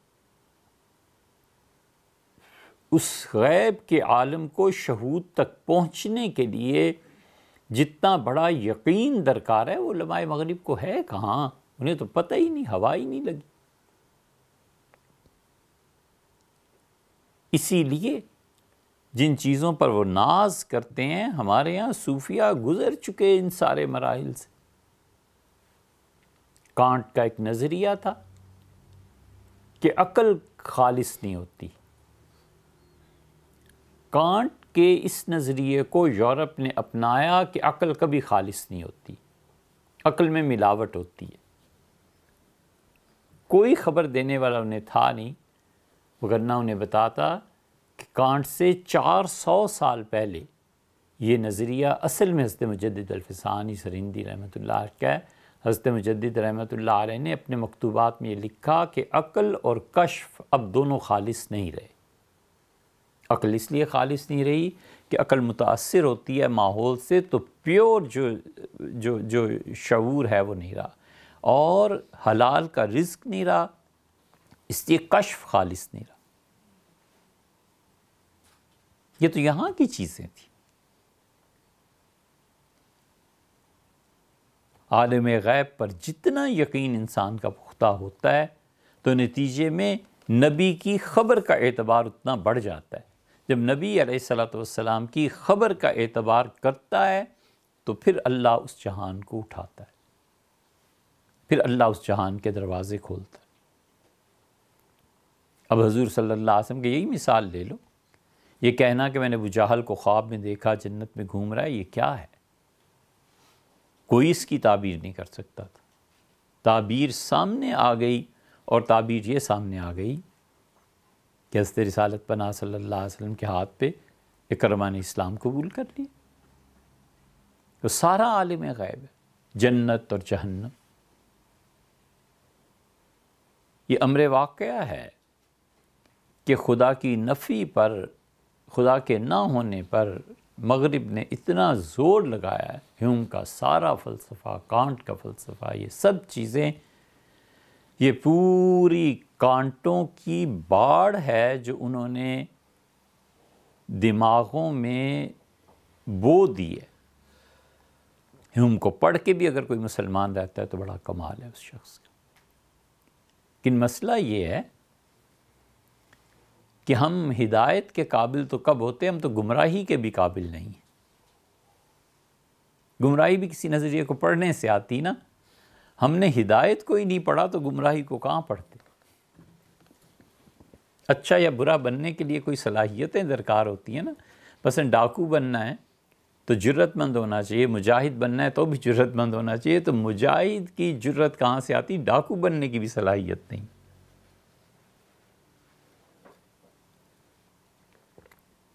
تو یہ اعتراض کرنا کہ سہاوا میں یونیورسٹی اب قائم ہوگی جہاں پہ صوفی پیدا ہوا کریں گے، یہ بچوں جیسی باتیں. ایک ڈھنگ کی کوئی لائبریری بنا جائیں سرکار، 5-10 کنال جگہ اسلام آباد میں، جتنے مخطوطات پڑے ہوئے ہیں اس وقت عالم اسلام میں انہیں کہیں جمع کر لینا. وہاں جو بچے مدارس سے فارغ ہوتے ہیں انہیں دعوت دینا، اور سیلف سفیشینٹ بن جائے گا ادارہ. اس ملک کے جتنے ارباب بست و کشاد ہیں، ایک ایک سے ہم نے جا کے کہا کوئی کام، ہم نے کہا یہ کام کرتے ہیں، بس یہ کام کریں. صرف 5-10 کنال میں ایک ادارہ بنا دیں. عالم اسلام میں اس وقت جتنے مخطوطات پڑے ہوئے ہیں ان کو یہاں جمع کرنے کی کوشش کر لیں. کئی لاکھ ہیں یہاں آ جائیں گے. مدارس سے جو بچے ہمارے فارغ ہوتے ہیں اور واقعی قابل ہوتے ہیں، ان کو لگایا جائے کہ بھئی یہ ہے تمہاری تنخواہ، یہ سہولتیں ہیں، یہاں پر آپ کا قیام رہے گا. انہیں دیں وہ تنخواہ جو آپ اپنے ملک کے کسی بھی اچھے سے اچھے آفیسر کو دیتے ہیں. انہیں کہیں 2 سال میں 3 سال میں اس کتاب کو آنا چاہیے. وہ کتاب جو نیا نسخہ آئے گا، یہ ہم ساری ترکیب بتا رہے ہیں، اسے لبنان، مصر، یہاں کے جتنے پبلشر ہیں خرید لیتے ہیں. 3 سال میں اس نسخے پر اگر فرض کر لیجئے کہ ادارے کا 50 لاکھ لگا ہے تو 3 سال بعد گورنمنٹ اسی کو بیچ دے 1 کروڑ میں بک جائے گا. سیلف سفیشینٹ ادارہ ہے، اکاؤنٹس اس کے ٹھیک رہیں، وہی پیسہ لا کے پھر اسی ادارے میں ڈال دو بس. اب تو اسلامک بینکنگ ہے، بہت سی چیزیں، مگر جو عملاً کام کرنے کا وہ نہیں ہے. نتیجہ اس کا یہ نکلتا ہے کہ ہمارے ہاں اللہ کا شکر ہے اگر مخطوطات اور جو چیزیں پڑھی ہوئی ہیں اور جو مطبوعات ہیں لائبریری میں، کراچی تک سے بچے آتے ہیں ایک کتاب کو دیکھنے اور ایک کتاب کا پرنٹ لینے. تو ہم کہتے ہیں بیٹے خام خواہ اتنی زحمت کی، فون پہ بات کر لیتے ہیں، ہم تمہیں پرنٹ بھیج دیتے. یقین نہیں آتا انہیں کہ یہ کتاب بھی اچھا اب تک ہے، کہیں ملتی. ہم ایک مثال اس کی دیتے ہیں. یہ جن لوگوں نے تعاون کیا ہے اور اس لائبریری کو قائم کیا ہے، اللہ تعالیٰ ان کے اس تعاون کو اپنی بارگاہ میں قبول کرے. اور بہت بڑی چیز ہے خدا کی قبولیت. ایک حضور صلی اللہ علیہ وسلم کی سیرت پہ کتاب رہ گئی تھی حافظ مغلطائی کی. حافظ مغلطائی 7ویں 8ویں صدی کے تھے، نہیں بہرحال تاریخ تو ان کے خیال میں نہیں. انہوں نے سیرت پہ حضور صلی اللہ علیہ وسلم کی ایک کتاب لکھی، اور اس میں وہ کہتے ہیں کہ میں نے اس کو حضور صلی اللہ علیہ وسلم کی دوسری سیرت جو لکھی ہے اس میں بیان کر دیا. پھر کہتے ہیں دوسری سیرت دیکھو، پھر کہتے ہیں میری دوسری کتاب دیکھو. وہ کتاب کم سے کم بھی 20-22 سال تلاش کی ہم نے کہ دنیا میں کہیں مل جائے. امریکہ اور انگلینڈ اور اسپین اور فرانس اور مصر، اردن، شام، یمن، ہر جگہ تلاش کی، کہیں نہیں ملی.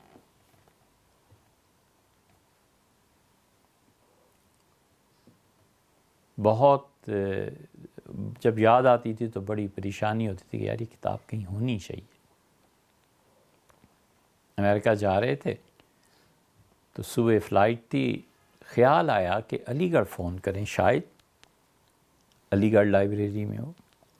تو وہاں یاسین صاحب ہیں، وہاں ان کو فون کیا تو انہوں نے کہا یہ کتاب دنیا سے ناپید ہو گئی ہے، ختم ہو گئی ہے، کہیں نہیں ملتی. میں بھی بہت تلاش کر چکا ہوں تو کہیں بھی نہیں. سلام آخری کر کے فون بند کرنا تھا تو انہوں نے ایک جملہ کہا. انہوں نے کہا کسی نے مجھے کہا تھا کہ لائیڈن یونیورسٹی میں ہے، لیکن میرا خیال ہے وہاں بھی نہیں. ختم ہو گئی بات. امریکہ میں نے دوستوں سے کہا، میں نے کہا یار ہالینڈ کا ویزا چلتے ہیں، لیتے ہیں. کہ اس کی کیا سوجی؟ میں نے کہا شاید اللہ کے قبضے میں. تو آپ کو پتہ نہیں یہ کتاب کی دیوانگی کیا ہوتی ہے. یہ جو اب مجھے اصطلاحات تو یاد نہیں، لیکن سینمے میں جب وہ کوئی فلم لگتی ہے نا تو یہ بچے لڑکے ٹکٹ کے لیے پہلا ٹکٹ ایسے جمپس لگا رہے ہوتے ہیں. یہ اس سے بھی بڑا نشہ ہے کتابوں کا. تو ہالینڈ یونیورسٹی اس کے لیے ہالینڈ کے ویزے کے لیے گئے تو اس نے پاسپورٹ دیکھا، سب چیزیں، اور اس نے کہا ویزے کی فکر نہ کرو، میری بات سنو. اٹھ کے باہر آ گیا اور آ کے بیٹھ گیا یو ایس اے میں، امریکہ. مجھے کہنے لگا خدا کہاں ہے، مجھے یہ بتاؤ، میں اللہ کو نہیں مانتا. تو اس سے گفتگو رہی، کوئی دلیل اسے دی 2-4. پھر میں نے کہا اگر تمہیں زندگی میں کبھی اس دلیل کا توڑ ملے نا تو مجھے فون کرنا. اب وہ نمبرز ہمارے بھی نہیں رہے. تو بہرحال لائیڈن یونیورسٹی پہنچے تو وہاں ہم نے پوچھا، ان کا کوئی کتاب نہیں.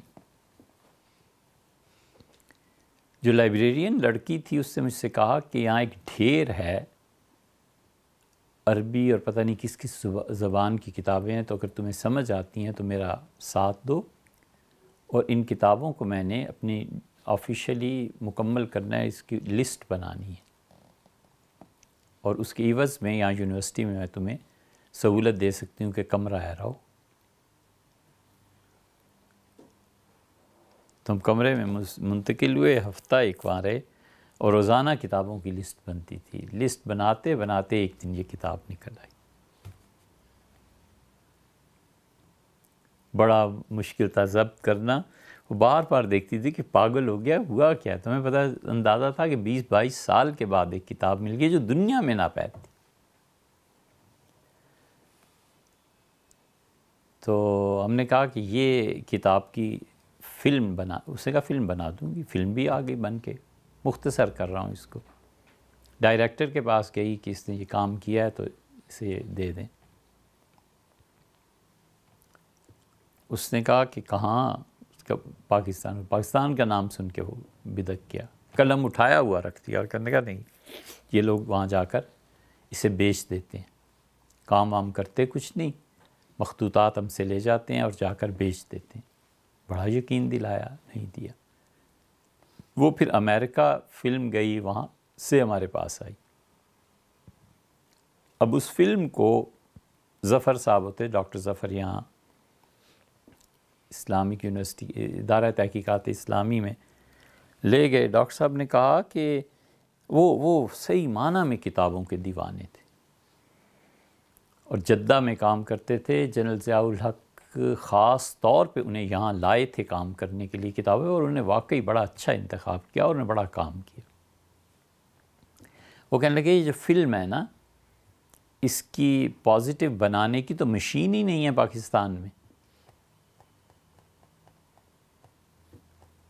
اب پریشانی کہ یا اللہ اس مرحلے کو کیسے کریں؟ ہم نے کہا کچھ تو پتہ بتائیں۔ کہنے لگے اٹامک انرجی میں ہوتی ہیں ایسی چیزیں، یہاں نہیں ہوتی۔ تو ایک دن وہ پھر ہم نے ڈاکٹر صاحب سے ذکر کیا، ڈاکٹر جاوید سے۔ ٹھیک مغرب کی نماز کے وقت گلے میں تکلیف تھی اور ہم رکے۔ دیکھو یہ اتفاقات اللہ نے جب کوئی کام کرنا ہو تو کیسے بناتا ہے۔ آپارا چوک میں رکے ملٹھی والا پان لینے کے لیے، تو ڈاکٹر صاحب کے ایک دوست وہاں، کوئی شناسائی نہیں، کچھ نہیں۔ انہوں نے ان کے کوئی پیشنٹ تھے، میں نے کہا یار اس کو کس طرح پازیٹیو کرنا ہے؟ اس نے کہا ہمارے اس میں ہو جائے گی۔ وہ پازیٹیو بن کے آیا، کتاب دیکھی، کراچی سے ایک صاحب کو لیا، یہاں 2-3 سال وہ کام کرتے رہے پیمنٹ پہ، باقاعدہ تنخواہ پہ۔ انہوں نے اس کتاب پہ تحقیق کی اور تحقیق کر کے اب چھپنے کا مرحلہ آیا تو ہم تو نہیں چھپا سکتے تھے۔ پھر انہوں نے دارالسلام والوں سے بات کی اور انہوں نے اس کے مقدمے میں لکھا کہ 76 میں لائبریری میں بیٹھ کے کام کیا اور اگر یہ لائبریری نہ ہوتی تو ہم یہ کام نہ کر سکتے۔ وہ کتاب چھپی اور دنیا بھر میں مقبول ہوئی۔ یہ ایک کتاب کی داستان اس لیے بیان کی ہے کہ حضور اکرم صلی اللہ علیہ وسلم کی سیرت طیبہ کا یہ اہم ماخذ ہے۔ اس طرح سے کام ہوتے ہیں، پتا ماری کی محنت ہے۔ ہمارے پاس اس وقت اگر 10 لاکھ بھی ہوتے تو ہم کتاب چھپوا لیتے، بہترین کر کے چھپواتے۔ اس میں اب بھی کمی ہے، ہمیں اندازہ ہے کیا کمی۔ ایک کمی یہ بھی ہے کہ انہوں نے کتاب کا حوالہ دے دیا کہ واقعہ فلاں کتاب میں فلاں صفحے پہ مل جائے گا۔ اب ایک کتاب 12 جلدوں میں چھپی ہے، دوسری کتاب 8 جلدوں میں چھپی ہے، تو لا محالہ اوراق بدل جاتے ہیں۔ کرنے کا کام ایک یہ بھی ہے اس کتاب پہ اب بھی کہ اصل عبارتیں نکال کر اس کے حاشیے میں دیا ہے کہ فلاں آدمی نے اس واقعے کو ایسے ذکر کیا۔ اب 2 جلدیں ہیں، تب اس کی 5-7 جلدیں بن جائیں گی۔ ایک آدمی جو اس کتاب کو چھوڑ کے پھر اٹھ کے دوسری کتاب نکالے گا کہ اچھا اس کا فلاں صفحہ دیکھو، وہ صفحہ بدلا ہوا ہے، اب اسے ملے گا نہیں، پھر وہ محنت کرے گا، اس کی بجائے اصل عبارت اس کو حاشیے میں مل جاتی، اس کے لیے فائدہ مند تھی، تھوڑے وقت میں زیادہ کام کر لیتا۔ جو کرنے کے کام ہیں اس طرف توجہ نہیں ہے، اس لیے کہ ان بیچاروں کی یہ فیلڈ ہی نہیں، انہیں پتہ ہی نہیں ہے کہ دنیا کیا چیز ہے۔ تو یہ جو میڈیا ہمارا اتنا زیادہ نہیں پیٹ رہا، وجہ اس کی یہ ہے کہ اس خبر میں کوئی ان کے لیے چارمنگ نہیں ہے نا۔ وہی بات ہے کہ ڈاکو بننے کے لیے بھی جو جرأت چاہیے وہ بھی نہیں ہے، تو مجاہد بننے کے لیے تو اور بہت سی چیزیں درکار ہوتی۔ اس لیے یہ علم کا نظریہ جو ان کے ہاں ہے وہ اور ہے، ہمارے ہاں علم کا نظریہ اور ہے۔ مغرب جس بنیاد پر کھڑے ہو کے اعتراضات کرتا ہے، اگر آپ کو اتنا ہی زیادہ شوق ہے ان کے جوابات دینے کا تو ان کی کتابوں کو ٹرانسلیٹ کرنا چاہیے۔ یہ جو نصاب تعلیم مرتب کر رہے ہیں، اس نصاب تعلیم کو کون قبول کرے گا؟ شعور کی بیداری کے ساتھ ہم سنتے آئے ہیں بھٹو صاحب کے زمانے سے کہ ان مدارس کو ایسے کرو، ایسے کرو، ایسے کرو، اور تم جو یونیورسٹی کا نصاب بناتے ہو وہ کیا ہے؟ اس میں کوئی تبدیلی نہیں، کچھ نہیں چاہیے۔ ڈاکٹر میڈیکل کا پڑھے ہوئے بعض اوقات ایسے ایسے سوالات پوچھتے یا کرتے ہیں کہ میں افسوس اس اعتبار سے ہوتا ہے، اس اعتبار سے خوشی ہوتی ہے کہ چلو کوئی بات پوچھی، مگر افسوس اس کا ہوتا ہے کہ یار یہ تو بالکل بنیادی ایک مسلمان بچے کو آنا چاہیے، یہ کیا ہوا؟ ہم نے ایک فریش گریجویٹ تھے ڈاکٹر صاحب، ایسے ہی پوچھ لیا، ہم نے کہا ڈاکٹر صاحب یہ بتائیے کربلا میں کیا ہوا؟ تو انہوں نے کہا وہ حضور صلی اللہ علیہ وسلم کے رشتہ دار تھے، حسن حسین، وہ شہید ہو گئے تھے۔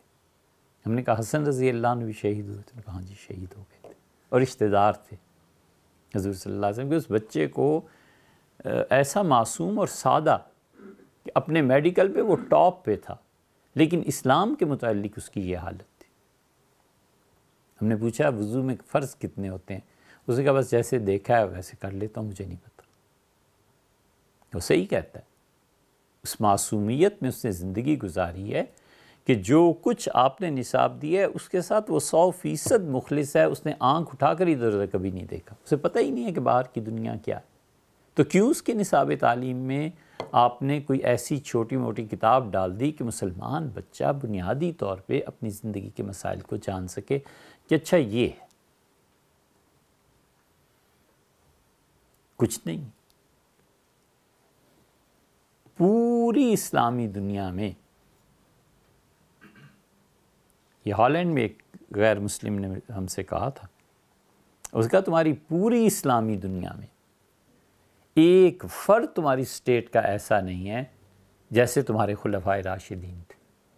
میں پڑھا لکھا تھا، یونیورسٹی، لائڈن یونیورسٹی کی کیفیٹیریا میں کافی پینے کے لیے، تو ہم نے کہا کیسے؟ کہ ان کا وہ اتنے سادہ تھے کہ عام لباس پہنتے تھے، عام لوگوں سے ملتے تھے۔ تم ہمارے ہالینڈ کی پرائم منسٹر کو دیکھو، تمہیں بس پہ سفر کرتی ہوئی مل جائے گی، ہم سے ملے گی، کسی سے بھی مل سکتا ہے، کوئی بھی جا کے مل سکتا ہے۔ اس کا یہ ہمارے یہاں نمونہ اب بھی ہے، یہ جو ہماری خلافت میں تھا ہم اسی پہ ہیں، ہم اپنے لوگوں سے ملتے ہیں۔ اور خدا کا کرنا ایسا ہوا کہ چند دنوں میں یہ چیز سامنے آ گئی۔ وہ اس طرح سے سامنے آ گئی کہ صبح چائے یا کافی کے لیے لائن وہاں لگنا پڑتا تھا، پیسے دیے اور اپنی چائے کافی لے لی، تو ایک خاتون آتی تھی، اور چند دنوں کی وجہ سے، بار بار لائن میں لگنے کی وجہ سے، انہوں نے ایک دن ایک کتاب دیکھی تو پوچھنے لگیں کہاں سے آئے ہو، یہ کیا کتاب ہے؟ تو انہوں نے بتایا کہ اس سلسلے میں آیا ہوں یہاں سے، لائڈن یونیورسٹی سے ایک کتاب کی تلاش ہے۔ ہم نے ان سے پوچھا کہ آپ کا تعارف؟ تو اس نے کہا میں پرائم منسٹر ہوں یہاں۔ میں نے کہا اچھا، تو آپ کیسے؟ اس نے کہا اپنی سبزی اور چیزیں لیتی ہوں کوکنگ کے لیے، پھر مجھے آفس کا کام کرنا ہوتا ہے۔ یہی بات تھی جو اس نے مجھ سے کہی کہ تمہارے خلفائے راشدین اتنی آسانی سے اویلیبل تھے، لوگ ان سے باتیں کرتے تھے، تمہارے پورے عالم اسلام میں ایک آدمی ایسا نہیں ہے جو اس سادگی سے زندگی گزارتا اور عام لوگوں سے ملتا۔ اب دے لیں اس کا جواب۔ جو کام آپ کے اپنے کرنے کے وہ نہیں کرنے، اور جن سے بھی مشورہ لینا ہے وہ دنیا کی محبت سے بھرے ہوئے ہیں، ان کی فائلز، ان کے کام، ان کی یہ، ان کا وہ، اور ساری چیزیں یا تو اس لیے ہیں کہ اپنی ذات کو فائدہ پہنچے، یا پھر اس لیے ہیں کہ مدرسے میں یہ چیزیں ہوں کہ میرے بعد جتنا بھی قابل آدمی اس مدرسے میں ہو وہ نہیں آئے گا، بیٹا آئے گا، چاہے جتنا ہی نااہل ہو۔ یہ وراثتیں ہی چل رہی ہیں نا، اور کیا ہے پھر؟ بڑے سے بڑا، اچھے سے اچھا پڑھا لکھا وہ نہیں آئے گا، میرا بیٹا آئے گا۔ یہ کیا ہے سب؟ تو اس لیے بات دونوں طرف سے بگڑی ہوئی ہے۔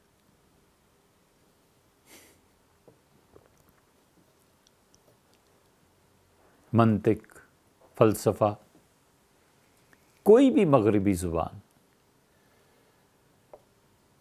فرینچ ایک زبان ہے، جرمنز جو بولتے ہیں ایک زبان ہے، ہمارے ہاں بچے نہیں تیار ہو رہے۔ اسباب اور وسائل کی قلت۔ ہم چاہتے ہیں کہ بچے ہمارے فرینچ پڑھیں، لیکن فرینچ کا جو استاد پڑھانے والا ہے وہ کہتا ہے جی 1,50,000 80,000 میری تنخواہ ہے، وہ کہاں سے آئے گی؟ دنیا اسباب کے ساتھ ہی چلتی ہے نا، بغیر اسباب کے تو نہیں چلتی۔ لائبریری کا عملہ، لائبریری کے کام، کتابیں نئی خریدنا، پرانی کتابوں کی حفاظت کرنا، وہ خود متقاضی ہے اس بات کا کہ ہر مہینے 50,000 لاکھ روپے، تو وہ کہاں سے آئے گا؟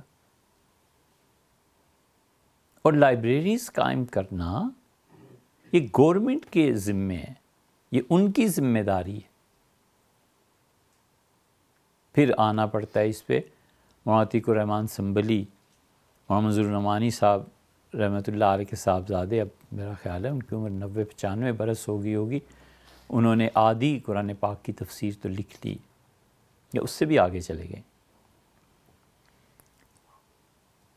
وہاں لندن میں ہمیشہ نیاز مندی رہی ان سے، تو بہادر شاہ ظفر کا ایک دن ذکر آیا تو انہوں نے فرمایا کہ انڈیا میں لکھی گئی ہے کتاب اس موضوع پہ، عصر کی نماز پڑھ کے چلے، میں نہیں معلوم کہاں، محلے کی لائبریری میں لے گئے اور کہا یہ آدمی اس طرح آیا ہے اور اسے کتاب چاہیے، وہ بولی۔ اس محلے، چھوٹا سا محلہ، اس محلے کی لائبریری، نام لکھا، اس نے کہا میں اپنی پہلی جو ہے خبر جو آئی کہ میں آپ کو بتاؤں گی۔ انڈیا فون کیا ایمبیسی، دلی سے کتاب لی، اور 2 یا 3 دن کے وقفے سے اس نے فون کر دیا کہ دلی سے کتاب آ گئی، آپ آ کے پڑھ لیں، لے لیں۔ یہ کہاں ہے اب؟ اس لیے یہ ذمہ داریاں حکومت کی ہیں کہ وہ ایسے ادارے قائم کرے جن اداروں میں لکھنے پڑھنے والے لوگوں کو آسانی سے چیزیں اویلیبل ہوں۔ ایران نے کیا ہے کام، ایران کی لائبریری میں چلے جائیں جو نیشنل لائبریری ہے، دل خوش ہو جاتا ہے، آپ نے قدم رکھا نہیں اور 2-4 آدمی آ نہیں گئے، آغا بے فرمائے، آغا بے فرمائے، جناب بتائیے کیا کام ہے، کیا اپنی کتاب کا نام لیا، بٹھائیں گے صوفے پہ، قہوہ پیش کریں گے، اچھا یہ کتاب ہے، اچھا ہم ابھی لا کے آپ کو دیتے ہیں، اور کتاب آنن فانن آ جائے۔ اتنا اہم کام ہے یہ، جتنے ارباب اقتدار ہیں ان سب سے ہم نے بار بار کہا کہ اسلام آباد میں ادارہ تحقیقات فارسی قائم ہے۔ انہوں نے پچھلے کئی برس میں، 20-25 برس شاید ہو گئے ہوں گے، انہوں نے اس سارے عرصے میں بر صغیر میں جتنی فارسی کتابیں تھیں نا، سب اکٹھی کرنا شروع کی ہوئی۔ سندھ، پنجاب، چھوٹے چھوٹے گاؤں اور گوٹھ میں جاتے ہیں اور کتابیں خرید کے لا رہے اور جمع کر رہے۔ ہم نے کئی مرتبہ گورنمنٹ کے بڑے بڑے لوگوں سے کہا کہ جس طرح تخریب کاریاں اس ملک میں جاری ہیں نا، دیال سنگھ کالج کی لائبریری چلا دی تھی، بڑی نایاب چیزیں تھیں وہاں، شیعہ سنی فسادات میں کبھی کوئی اس لائبریری کو آگ لگا گیا تو دنیا میں ایسے ایسے نسخے ہیں جو صرف انہی کے پاس ہیں اور کہیں نہیں۔ ہم نے کہا اس کو 2-3 جگہوں پہ تقسیم کر لیں، ڈپلیکیشن اس کی کر دیں، لوگوں کو بھیج دیں، پنجاب یونیورسٹی میں رکھ دیں اور کراچی یونیورسٹی کو دے دیں، تاکہ ایک جگہ ایک چیز ضائع بھی ہو جاتی ہے تو دوسری جگہ اویلیبل ہو۔ کوئی پرواہ نہیں۔ ان کے ڈائریکٹرز جب بدلتے ہیں تو ہمارے یہاں آتے ہیں، الحمدللہ تشریف لاتے ہیں، جب بھی کوئی نیا ڈائریکٹر آتا ہے تو اس کے وزٹس میں یہ ہوتا ہے کہ ہمارے یہاں بھی آئے۔ ہم نے انہیں کہا کہ انہوں نے کہا ڈپلیکیٹ ہم کر دیتے ہیں، آپ لے لیں۔ اب ظاہر ہے وہ تو لاکھوں کروڑوں، میں کہا جی ہم کہاں سے لے لیں، اس کے لیے تو حکومت کے فنڈز درکار ہیں۔ یہ وہ چیزیں جو کسی بھی وقت کسی بھی فرد کو پہنچیں گی تو اس امت کا بھلا ہے، ہماری اگلی نسلوں کا فائدہ ہے۔ ہماری آئندہ نسلیں ان پروجیکٹس پہ کام کریں گی تو پتہ چلے کہ دنیا میں کچھ نہ کچھ چیزیں باقی ہیں، ہم نے علوم کو فروغ دیا ہے، شخصیات کو بنایا ہے۔ ہمارے بزرگ اتنے منجھے ہوئے تھے کہ جو فلسفے نے حملہ کیا، جس ادب اور تہذیب نے حملہ کیا، یہ اس تہذیب میں جا گھسے، انہی کی اصطلاحات میں انہی کو مات کر دیا، اس سے بھی آگے بڑھ گئے۔ امام غزالی کی کتابیں جس نے بھی پڑھی ہیں وہ جانتا ہے کہ اس کے بیک پہ پورا فلسفہ تھا۔ امام غزالی رحمۃ اللہ نے اس فلسفے کو پڑھا جو الہاد اور کفر پہ مبنی تھا، اور پھر اسی کا جواب انہوں نے انہی کی زبان میں لکھا کہ تم یہ کہتے ہو تو یہ دلیل ہے، یہ کہتے ہو تو یہ۔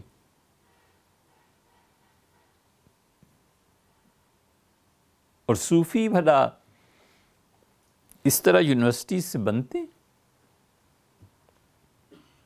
یہ بھی نئی سوجی ہے ایک۔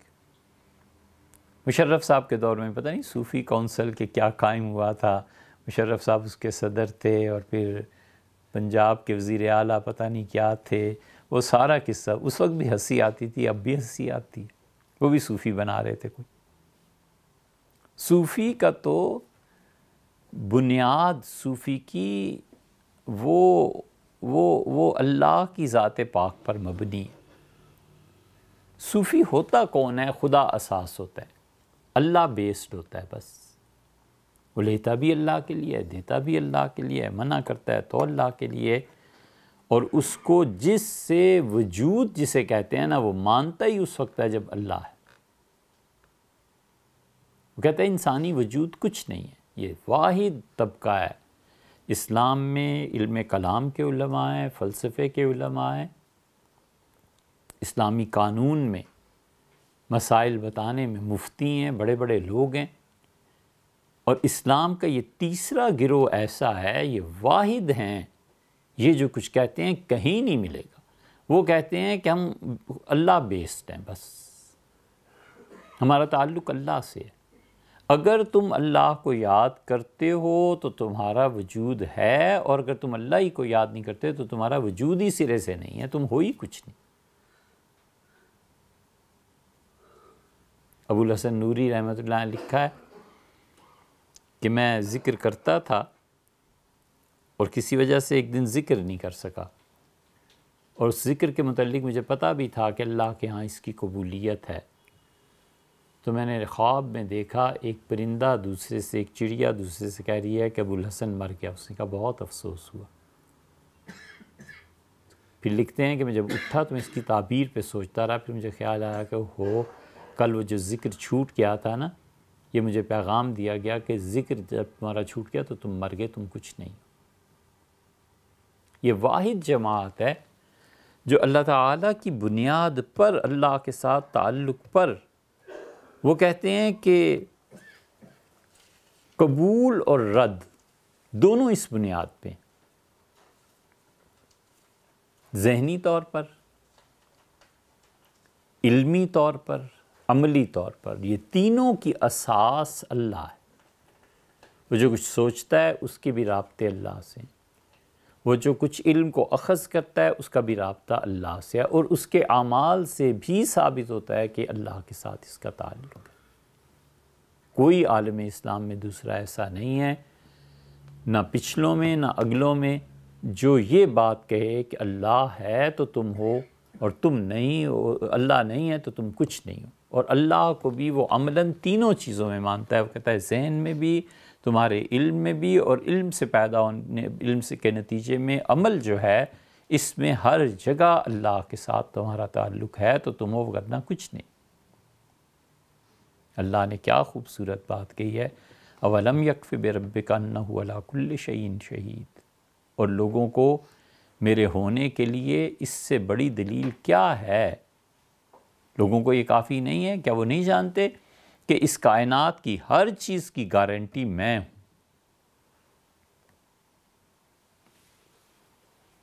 میں ہٹ جاؤں، لوگ عدم میں چلے جائیں۔ کائنات عدم میں تھی، پھر وجود اس سے پکڑا ہے اللہ کے ارادے سے۔ تو اس لیے جو لوگ تصوف کو سمجھتے ہیں، جو لوگ عملاً صوفی ہیں، جنہیں آپ سے کچھ نہیں لینا دینا، وہ کھرے لوگ، سچائی پہ مبنی زندگی اس کا، اور یہ کونسلیں بنانے اور یہ بنانے والے لوگ، اس کا آپس میں کیا تعلق، کیا واسطہ ہے؟